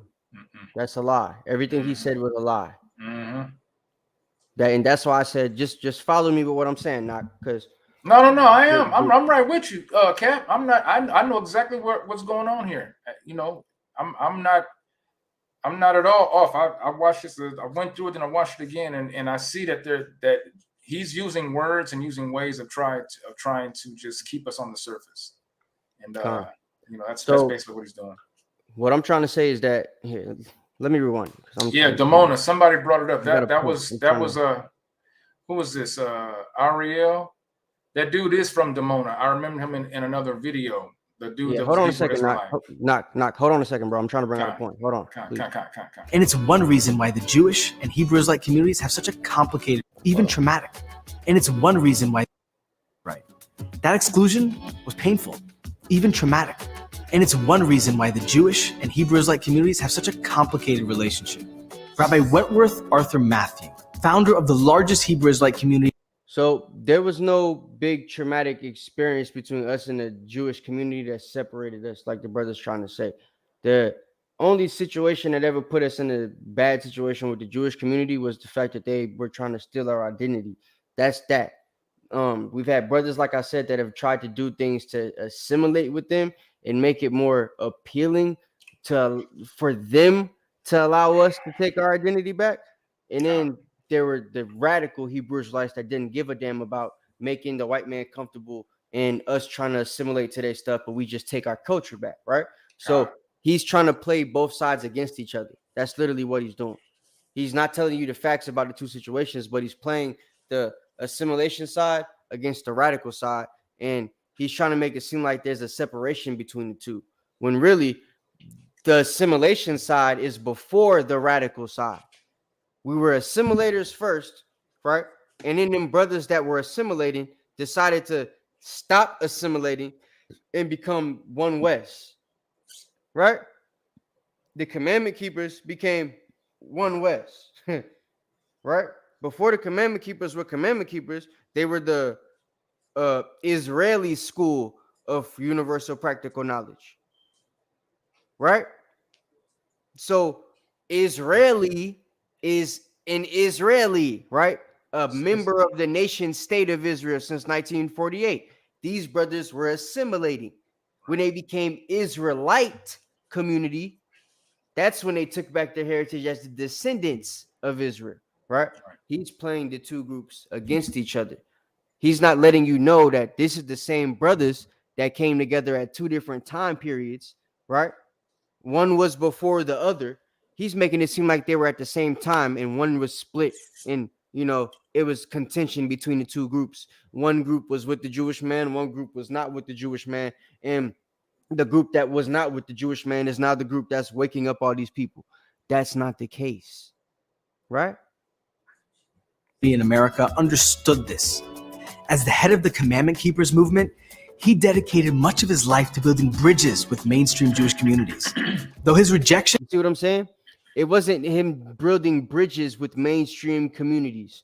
He was doing things to assimilate. He was learning things that they did because he wasn't sure at the time if they were actually holding on to the original traditional culture of us, or if there were things that they sprinkled in there that were stuff that they created, that they made up. He was in a time period where he realized we were the Israelites, and he was trying to figure out what we're supposed to be doing to make the culture authentic for ourselves. And in that time period of him trying to figure it out, he was just assimilating or latching on to what was out there for us off top so that we'd have something to do. Right. So if he got a group of brothers and sisters that's with him becoming Israelites and stuff like that, they're converting from Christianity or slavery or whatever the hell you want to call it, right? When they convert, they're in a situation where, okay, they need things to be able to do while they're in their conversion. So he's getting them yarmulkes, he's buying them shawls, they're going to the Jewish store. Same thing y'all was doing when you first woke up, right? Yep. You might be getting the 9 candlestick candelabra instead of the 7 candlestick candelabra, all the different type of crap, right? Because you're trying to figure it out.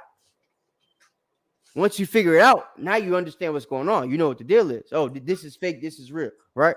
But in the time period you're trying to figure it out, they're basically using that to make it seem like we had it figured out at that time, and we switched up and became these racist radical people.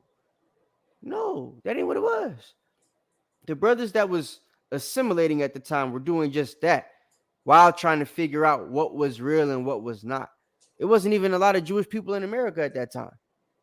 You talking about F.S. Cherry? Like 1948 was only 20 years before he died. Or less than that. Like 15 years before he died. So like taking all that stuff into account, it's impossible that we would have had a full grasp on the Hebrew Israelite culture, right? From the American standpoint, without doing at least a little bit of the stuff the Jewish man was doing. Right. He's the only example you had of what Jewish or what a Jew or what an Israelite would have looked like, just like, acted like, any of that type of stuff. Right. Wasn't no Google for you to go on back then and look, how did they dress? So you would think the way that they dress would be the way you see the freaking Jewish man dress when he walk up damn Times Square. He got a black suit on with a tie and some tzitzits and a yarmulke. So that's what the brothers was wearing. From the New York Board of Rabbis left Rabbi Matthew feeling stung and discredited. He never let his personal hurt count. Rabbi Matthew, the name he's using. Right. Wasn't chief priest or elder. Rabbi.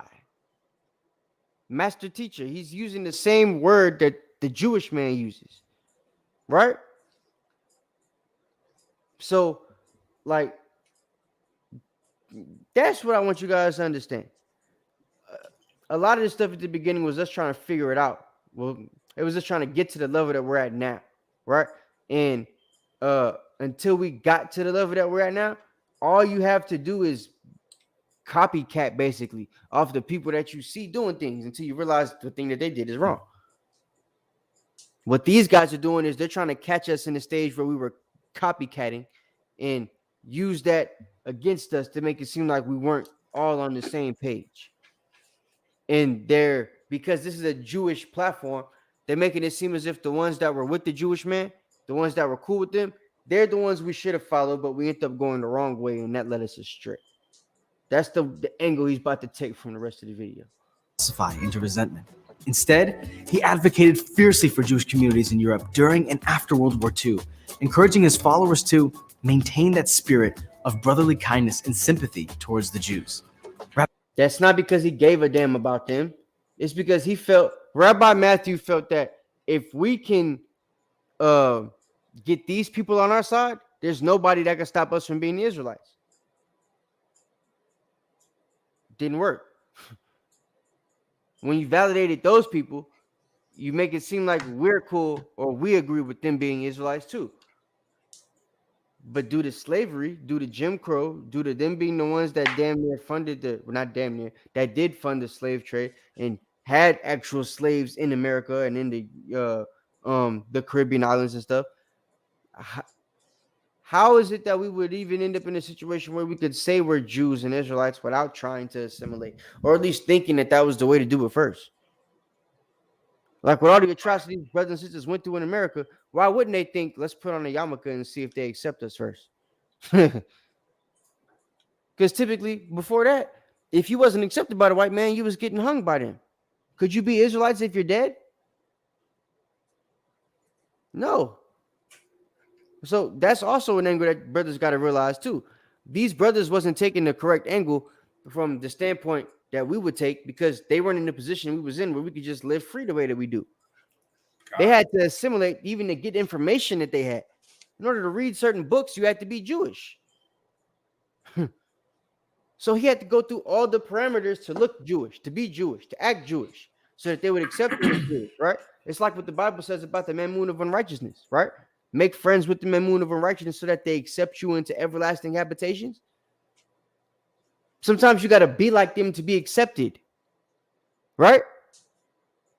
And once you're accepted, that's when you're able to move around more freely to get to do what you really need to do to find out what the heck's going on. That's what happened. We had to be accepted first in order to get the information that we have now, right? Once we got the information, we were able to separate. We were able to chew the meat, spit out the bones. But in order to get to the meat, pause, you had to be in a situation to be able to, be there. You had to be in the room. They wasn't going to let you in the room with a slave shirt on. You had to have a yarmulke and a shawl, right? For that, you probably had to speak some type of contemporary Hebrew, which means you had to learn that too. Where are you going to learn contemporary Hebrew from in the Americas in the early 1900s? You got to go to a Jewish man. Wasn't no Rosetta Stone back then. Brothers got to take all these things into account, but he's not telling you the whole story because he don't have to, right? Rabbi Matthew would have been horrified by his former congregant Abba Bivens, who broke from the commandment keepers to found a new congregation that would soon give rise to some of the. And you see my point, right? So let's talk about F.S. Cherry, who was the bad guy. Then let's talk about Matthew, who tried to assimilate. He's the good guy. And then let's talk about Abba Bivens, who came from them but fell back off and followed F.S. Cherry. And now we've got these niggas right here with the axes and hammers. You see? That's the angle. This is not culture to him. This is not nationality. This is not Jewishness. This is not Judaism. This is Hebrew Israelism. Mm-hmm. Radical. Radical. Yeah, right. You got to add that word in there. This ain't no, yeah, right. Facts. Radical. All caps. Hebrew Israelism. What the hell does radical? Knock, what's the definition of radical? I have no idea. I'm looking it up. I ain't never even looked up that word. Now I feel like I need to know what it means. Because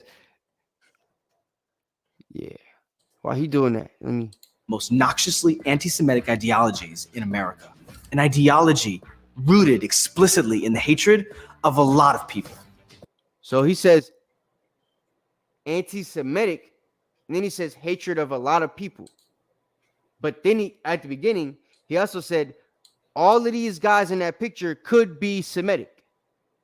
So they're Semitic, speaking anti-Semitic rhetoric against non-Semites. I don't understand. What's anti-Semitic about that? Right. Anti-self. It'd be different if he just said we hate Jewish people, but he said they hate a lot of people. So where's the anti-Semitism? Yeah. Huh? You said something? No. I didn't say nothing. But I got the word though. You want me to read it, or you want me to pop it on the screen real quick? Just want to read it. Did you want to read it or have them see it? Yeah, I mean, got it. If you could put it up, we could have him see it. Yeah, I got it. Get back here. There we go. I moved my shit. I'll put it back up. There it is. Radical. Zoom in. A lot. A lot? All right, hold on. Your junk far as hell. How you be seeing that, nah? I don't know. No, zoom in some more. It was there and then it went backwards. How's that? No. It's not zooming in? No. Hit Control Plus.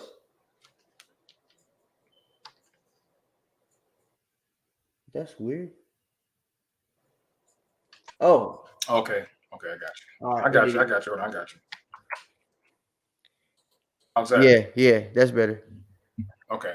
Right there? Yep, perfect. All right, cool. So it says radical. It says number one, especially of change or action relating to or affecting the fundamental nature of something, far-reaching or thorough. Verse number two, advocating or based on thorough or complete political or social change, representing or supporting an extreme or progressive section of a political party. Okay, hold on. What the hell? So, relating to or affecting the fundamental nature of something. So, I'm guessing a person who advocates reformist would be a progressivist. Maybe we're the noun. Read the first noun. Con. A person who advocates thorough or complete political or social reform, a member of a political party, or part of a political pursuing such aims. So maybe they're considering us a political party when we get radical, right? We're like the political party of the Israelites. Political niggas. Look at this. Socialist, militant, zealot, extremist, fanatic, diehard. Definitely that one. All right. Yeah, it's definitely that one. Okay. Because I was damn near confused. Like, this don't sound like us at all. But okay. So but even that definition, that ain't no straightforward definition. I thought radical was gonna be something like, I thought it was gonna damn near read Hebrew Israelite. But that could sound like that could be anything that read. So but they kept likening it to a political party, huh? I thought you said something. No. But they kept likening it to a political party, right? So I'm guessing they're calling us radical because they feel we're in situations where we're fundamentally, like, I guess, pushing for extreme change. But then they don't tell people what the extreme change is that we're pushing for, right? Right. We're not like trying to take over America. We're trying to tell people what our true culture and nationality is. Tell them to change what you called us when we got here. Right. Give us the land back that you took from us. Right. Give us the heritage and the nationality and the privileges that you gave to these other people that stole our identity. You feel me? Because Brother Knock went through the last 2 weeks. We spoke about, well, really, he spoke about the European thing, right? The expulsion of the Jews and all these different times that we was expelled, right? Now, these people, when you look up their history, they'll tell you that the Jewish man was the one going through that stuff, but really it was us. So even the history that they're latching onto and the atrocities that they go through, because in the end of this video, the rest of it that we're about to play, the guy is going to make it seem like blacks and the whole reason he mentioned Matthew is to try to make it seem like blacks and Jewish people should be on one accord because we all been through something. Right. But he's not telling you the fact that the stuff we went through was real and the stuff they went through was really us. Salakia, I'm glad you brought up that about what last week, because those Jews and those Moors that were in Spain, like you said, they made it seem like we were the Moors and they were the Jews. They were the Jews. Yeah. You know what I'm saying? Yeah. And we seen in the account that the other book showed that those Jews who were with the Moors were black also. So we deciphered through the lie, you know what I'm saying? But what he's doing is just how that book was, because the book says Jews and Moors in Spain and how they were going through atrocities together. But the author, because he's a Jewish man, would have you to believe that that's the similarity between us and the Jewish man. They have a similar understanding of what torture and slavery is, because they suffered just like the black man suffered, and that's a damn lie. Yeah, not even close. Yeah. I ain't never heard of a Jewish man in Germany getting his arm and his body torn off his body by some horses or something. The worst we ever heard from them was gas chambers, right? If I'm not mistaken, that's the worst thing they ever say happened at that place, right? And I'm not even gonna talk on that because that would be something later. But I'm just saying, that's the worst thing that can happen to them, right? Right.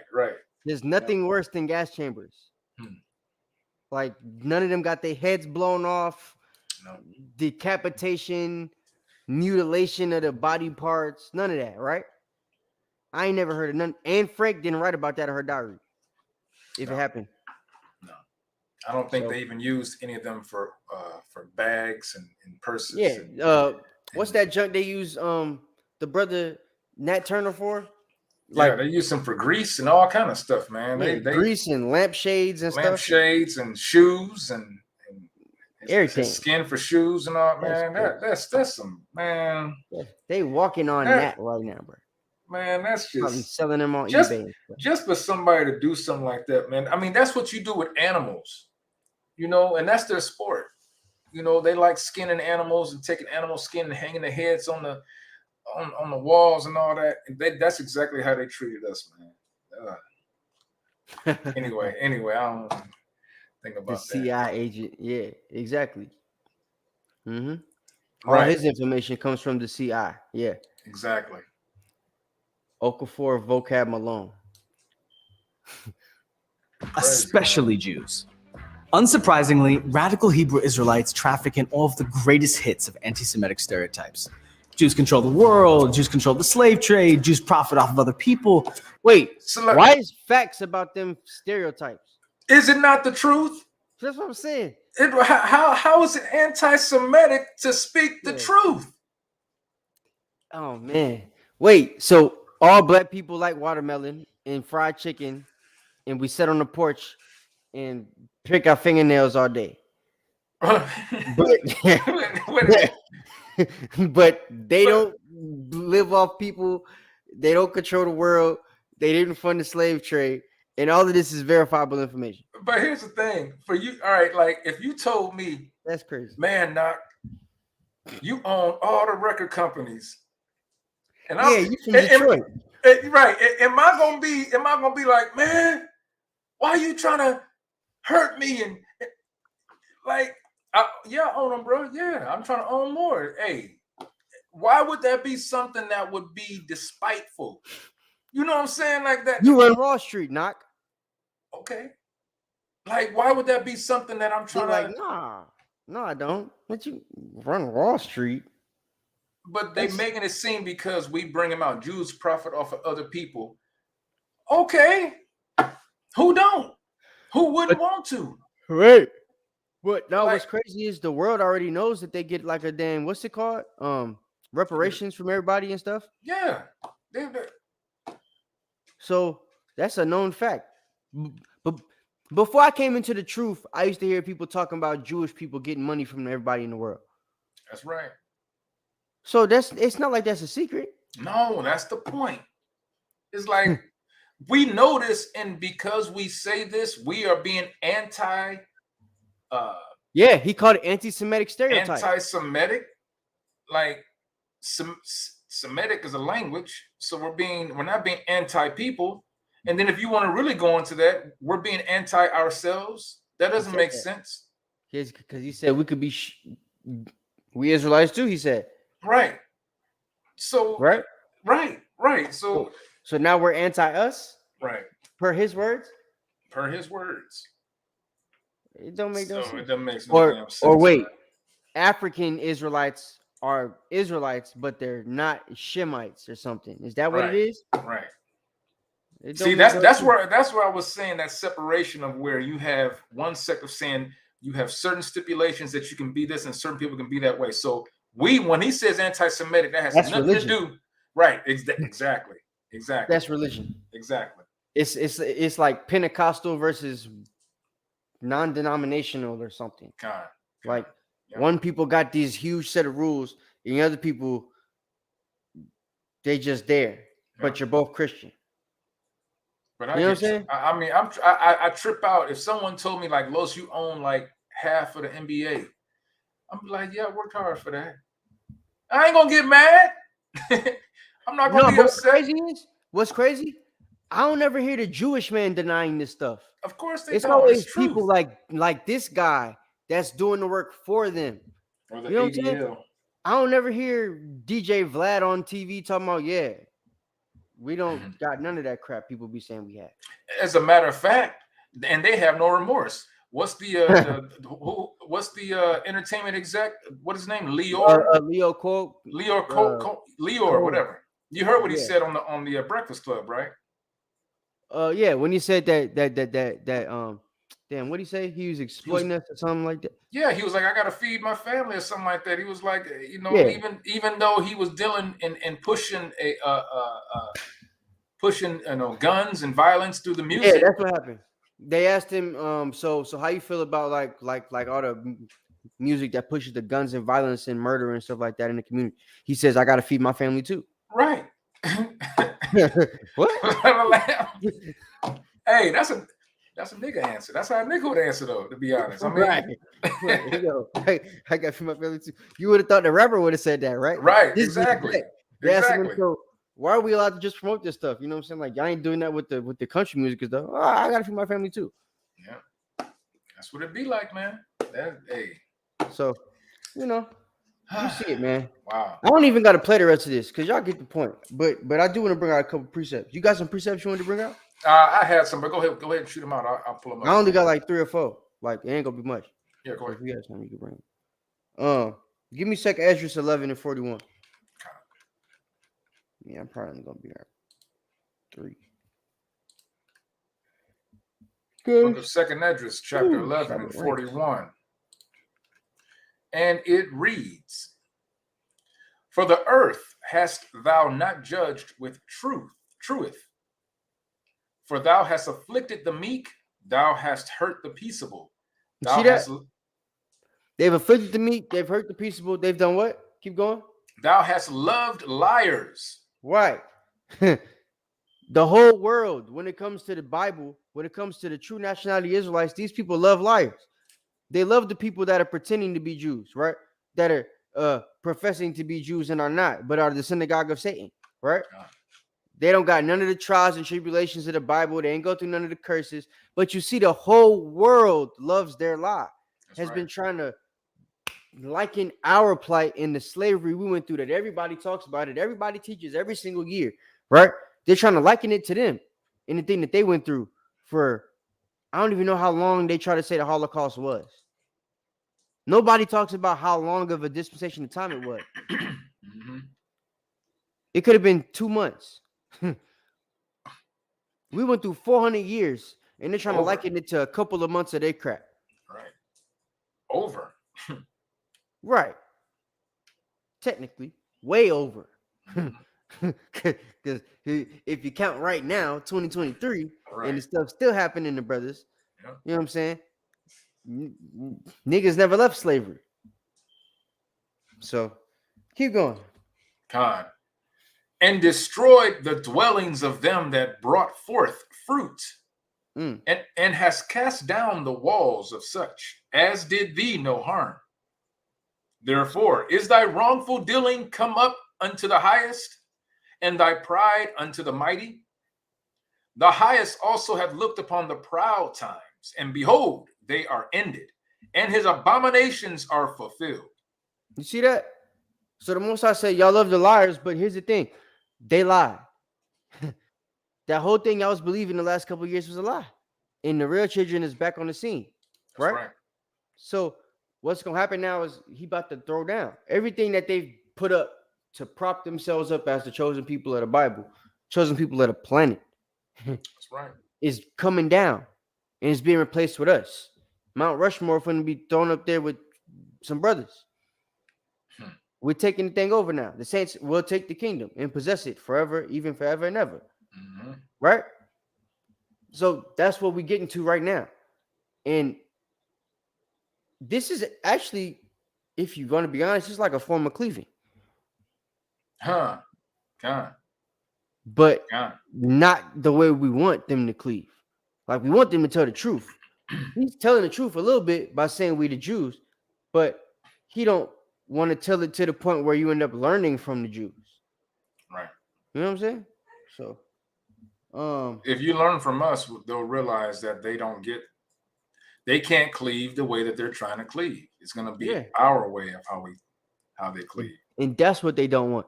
Yeah. They don't want more people bowing down to kiss boots and stuff. Exactly. Before the Messiah come, because then it's like, damn, y'all are giving them this much power now?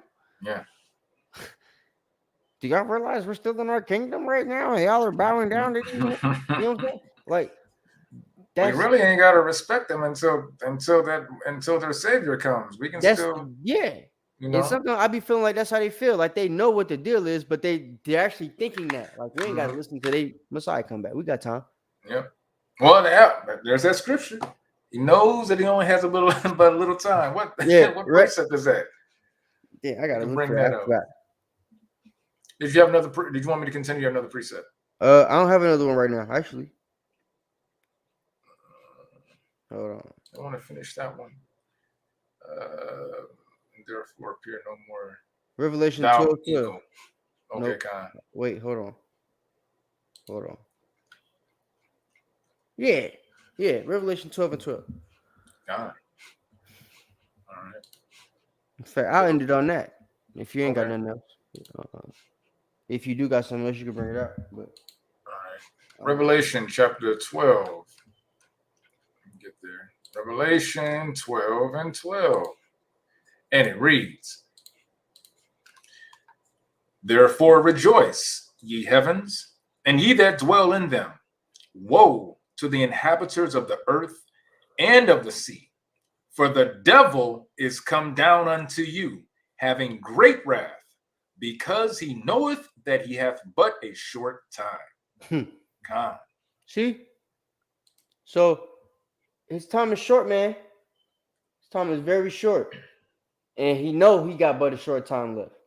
God. So everything he's doing is great wrath, man. He's pissed off. He's angry. He's trying to put us in situations where if we do find out the truth, it's either going to be hard for you to understand it or really that's the biggest stumbling block. A lot of people don't understand it. We was in the North Carolina, a brother came. We thought he was going to listen. And then he started talking like he just don't understand why we teach what we teach. And immediately start trying to save the white folks. Like he got mad and left. He only stood there to tell us he don't like that white people can't be saved, basically. And then he walked away after calling us racist. Didn't even listen to what we were saying. Didn't want to go into slavery. Didn't want to look at the signs and see what they did to our people. None of that crap. Just wanted to save the white man. So... And that's what that push of that everybody can be saved. That is such a damn drug that's worse than fentanyl, man. telling everybody that everybody and anybody can be saved. It is worse than fentanyl, because at least fentanyl will kill you when you OD on it. Right. You know what I'm Right. saying? Y'all OD on that Christian stuff. You ain't died yet. Right, that's crazy. It keep passing on like it's like a virus. That it's like a cancer. That stuff do not die. Yeah, it does not die, man, and it's just so seared. They don't understand salvation, and they don't read, and it's just a whole lot of issues, man. They don't care about Moab, Gary. It's the white man that they care about. It's Massa. Yeah. Oh, now they know. Like, I want somebody, you ask yourself, if you go up and you speak to any one of your brothers or sisters and you say, hey, you know you're an Israelite, hey, blah, blah, blah, blah, and you tell them that, salvation is only for Israel, right? The first thing they're going to come to you and say, what about the white man? What about the white man? They're not going to ask about Chung Lee. They're not going to ask about Matubu. Never ask about Muhammad. They could be African and they don't even ask about like the African people. That's right. What about Haile Selassie? Nope. The Rastafarians don't even ask that question. Nope. They ask, what about Bill Clinton? Yeah. You know what I'm saying? That's all they ask about. That's the problem with our people, bro. We literally be put in situations where no matter how great somebody tell you are, you always want to find out how great somebody else is. You always want to know what about them. Instead of just being focused on yourself. That's right. So, hey, we could get Daniel 7:18, man. Close it out. Unless you got something else. I mean, the ones that I wanted to bring out were scriptures we've already heard about the wicked, because that's just what it boils down to. You can still bring it out, shit. And the craftiness that they've been, propagating. That's actually good, because I ain't bringing none of them scriptures out. So if you got them, you can bring them. Because this is very crafty. This is the reason it was good to do this lesson is because now you guys are starting to see how crafty Esau is really going to get. He's a cunning hunter. So now they're not hunting for the sake of. Before it was let's hunt to stop them from waking up. Right. Now they're hunting to let's let them wake up since we can't stop it. But let's see if we could make it happen the way we want it to happen. Well, actually, Psalms 83 goes right into this because he talked about how we spread from here and there, and everybody showed the picture that Chung Lee could be, So we'll bring that out. This is Psalm chapter 83 and verse 1, and it reads, "Keep not thou silence, O God. Hold not thy peace and be not still, O God. For lo, thine enemies make a tumult, and they that hate thee have lifted up the head.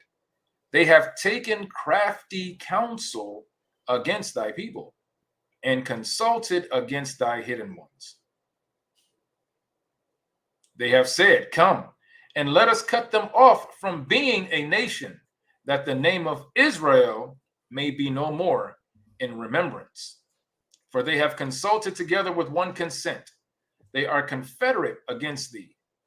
The tabernacles of Edom and the Ishmaelites, of Moab and the Hagarenes, Gebal and Ammon and Amalek, the Philistines with the inhabitants of Tyre. Asher also is joined with them. They have holpen the children of Lot, Selah." So, yeah, I mean, that's in a nutshell right there. The wicked has come together. They've mixed everything into this big mixing pot. America is the melting pot. Right. Yeah, melting pot. America's the big melting pot. Now they're trying to make up some new stew, some new soup, right? With this Israelite awakening. They're trying to take the Israelite up. That on there. That's the cheese that they're going to put on top. Trying to put it all on top. Try to mix it up and say, anybody, but they're going to save the best portion for who they feel are the ones that, that all got all the NBA teams and NFL teams, right? You can't be on that level, but you are the people, but that don't change nothing. You see what I'm saying? That don't change anything. That doesn't change the status. Doesn't change anything at all. Everything that you see is how it's going to be. Just don't go over there with them guys in the blue. Don't go listen to them. Leave them alone, or you might find yourself on the doggone hit list. Anybody with them fringes, because I'm telling you, Anyone with the fringes, right? them dudes that they talking to, they don't wear fringes. No. And they don't got beards. Nope. Which means they're not keeping no feast days, even if they live in Israel. Nope. Unless, I mean, they might be keeping their feast days. Well, yeah. That's it. If they live in Israel. So, right. You know. You want to get Daniel 7:18? God. This is the book of Daniel, chapter 7, and verse 18. And it reads, always, 7 and 18, and it reads, all right. Yep. Book of Daniel, it says, but the saints of the Most High shall take the kingdom and possess the kingdom forever, even forever and ever. And that's true. That's going to happen. Israel, that's going to happen. It's facts, man. That's facts. And that's something that they don't want to happen. The fact that it is going to happen and it's happening very quickly, that's what they're getting afraid of, man. Yeah. So don't be surprised. This dude got like 127,000 subs. And you know, he got about 100,000 views on this video already. So it's people seeing it. Right. People are going to see it, right?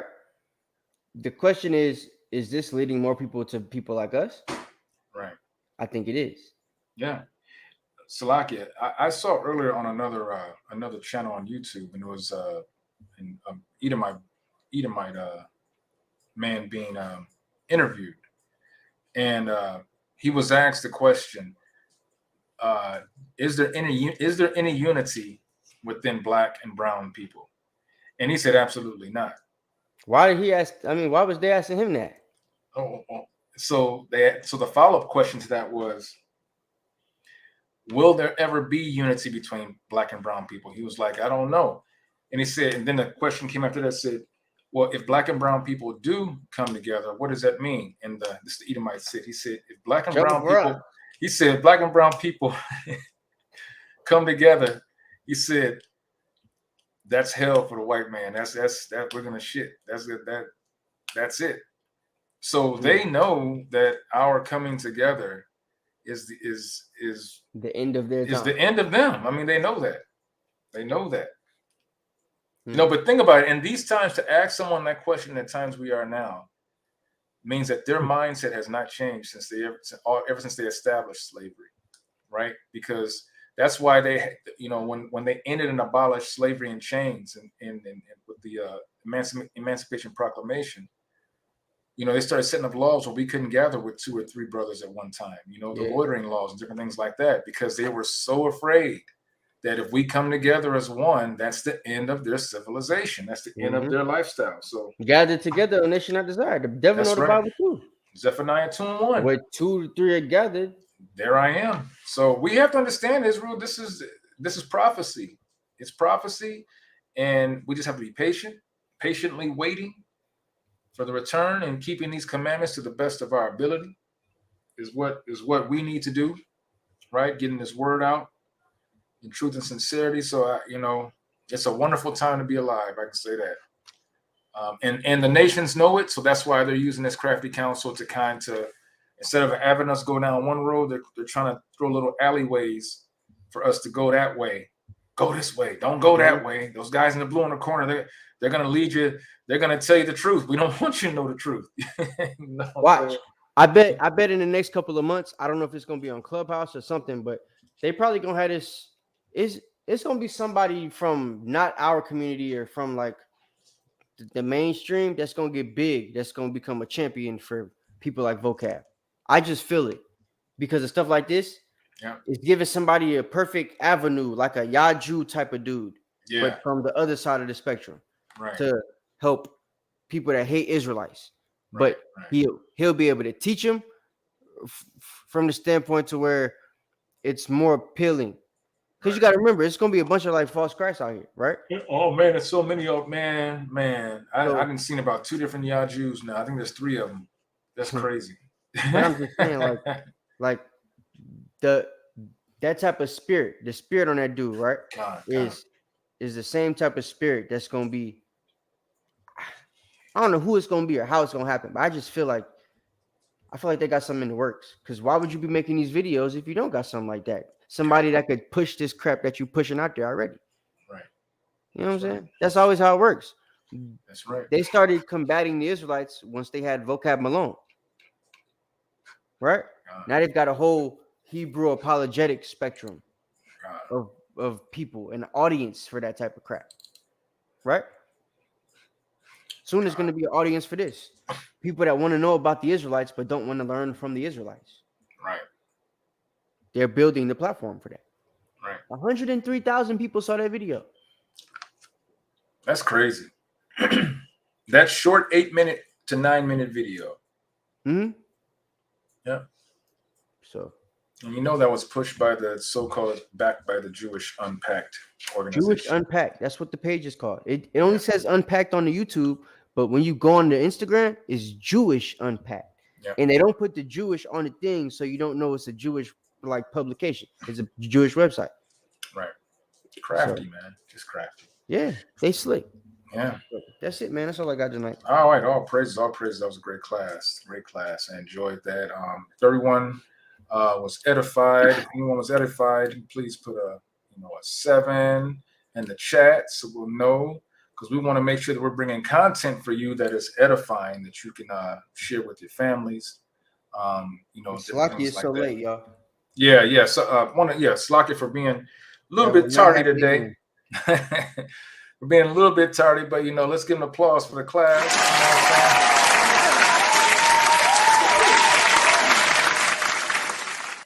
Class, most definitely. So we're gonna close it out here. I want to remind everyone again, as we did earlier today, we have a feast day coming up, right? It's gonna be later on this month, the 24th, I believe.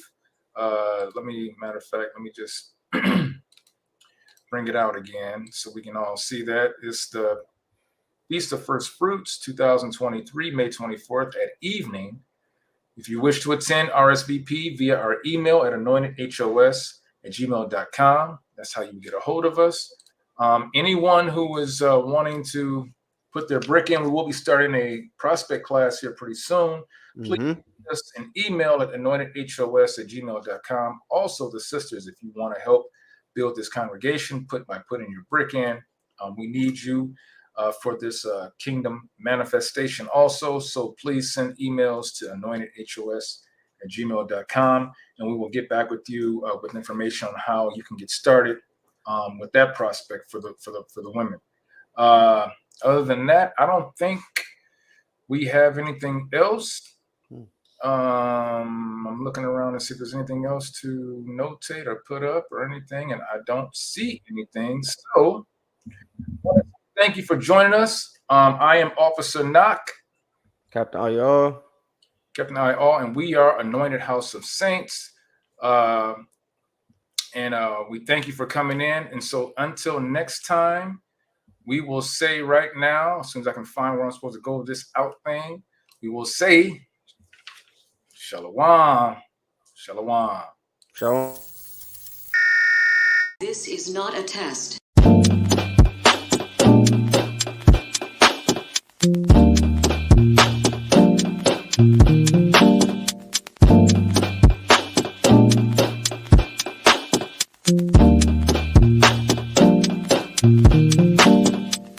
Black skin, black sauce, black Jesus, black music, black skin, black sauce, black Jesus, black music, black skin,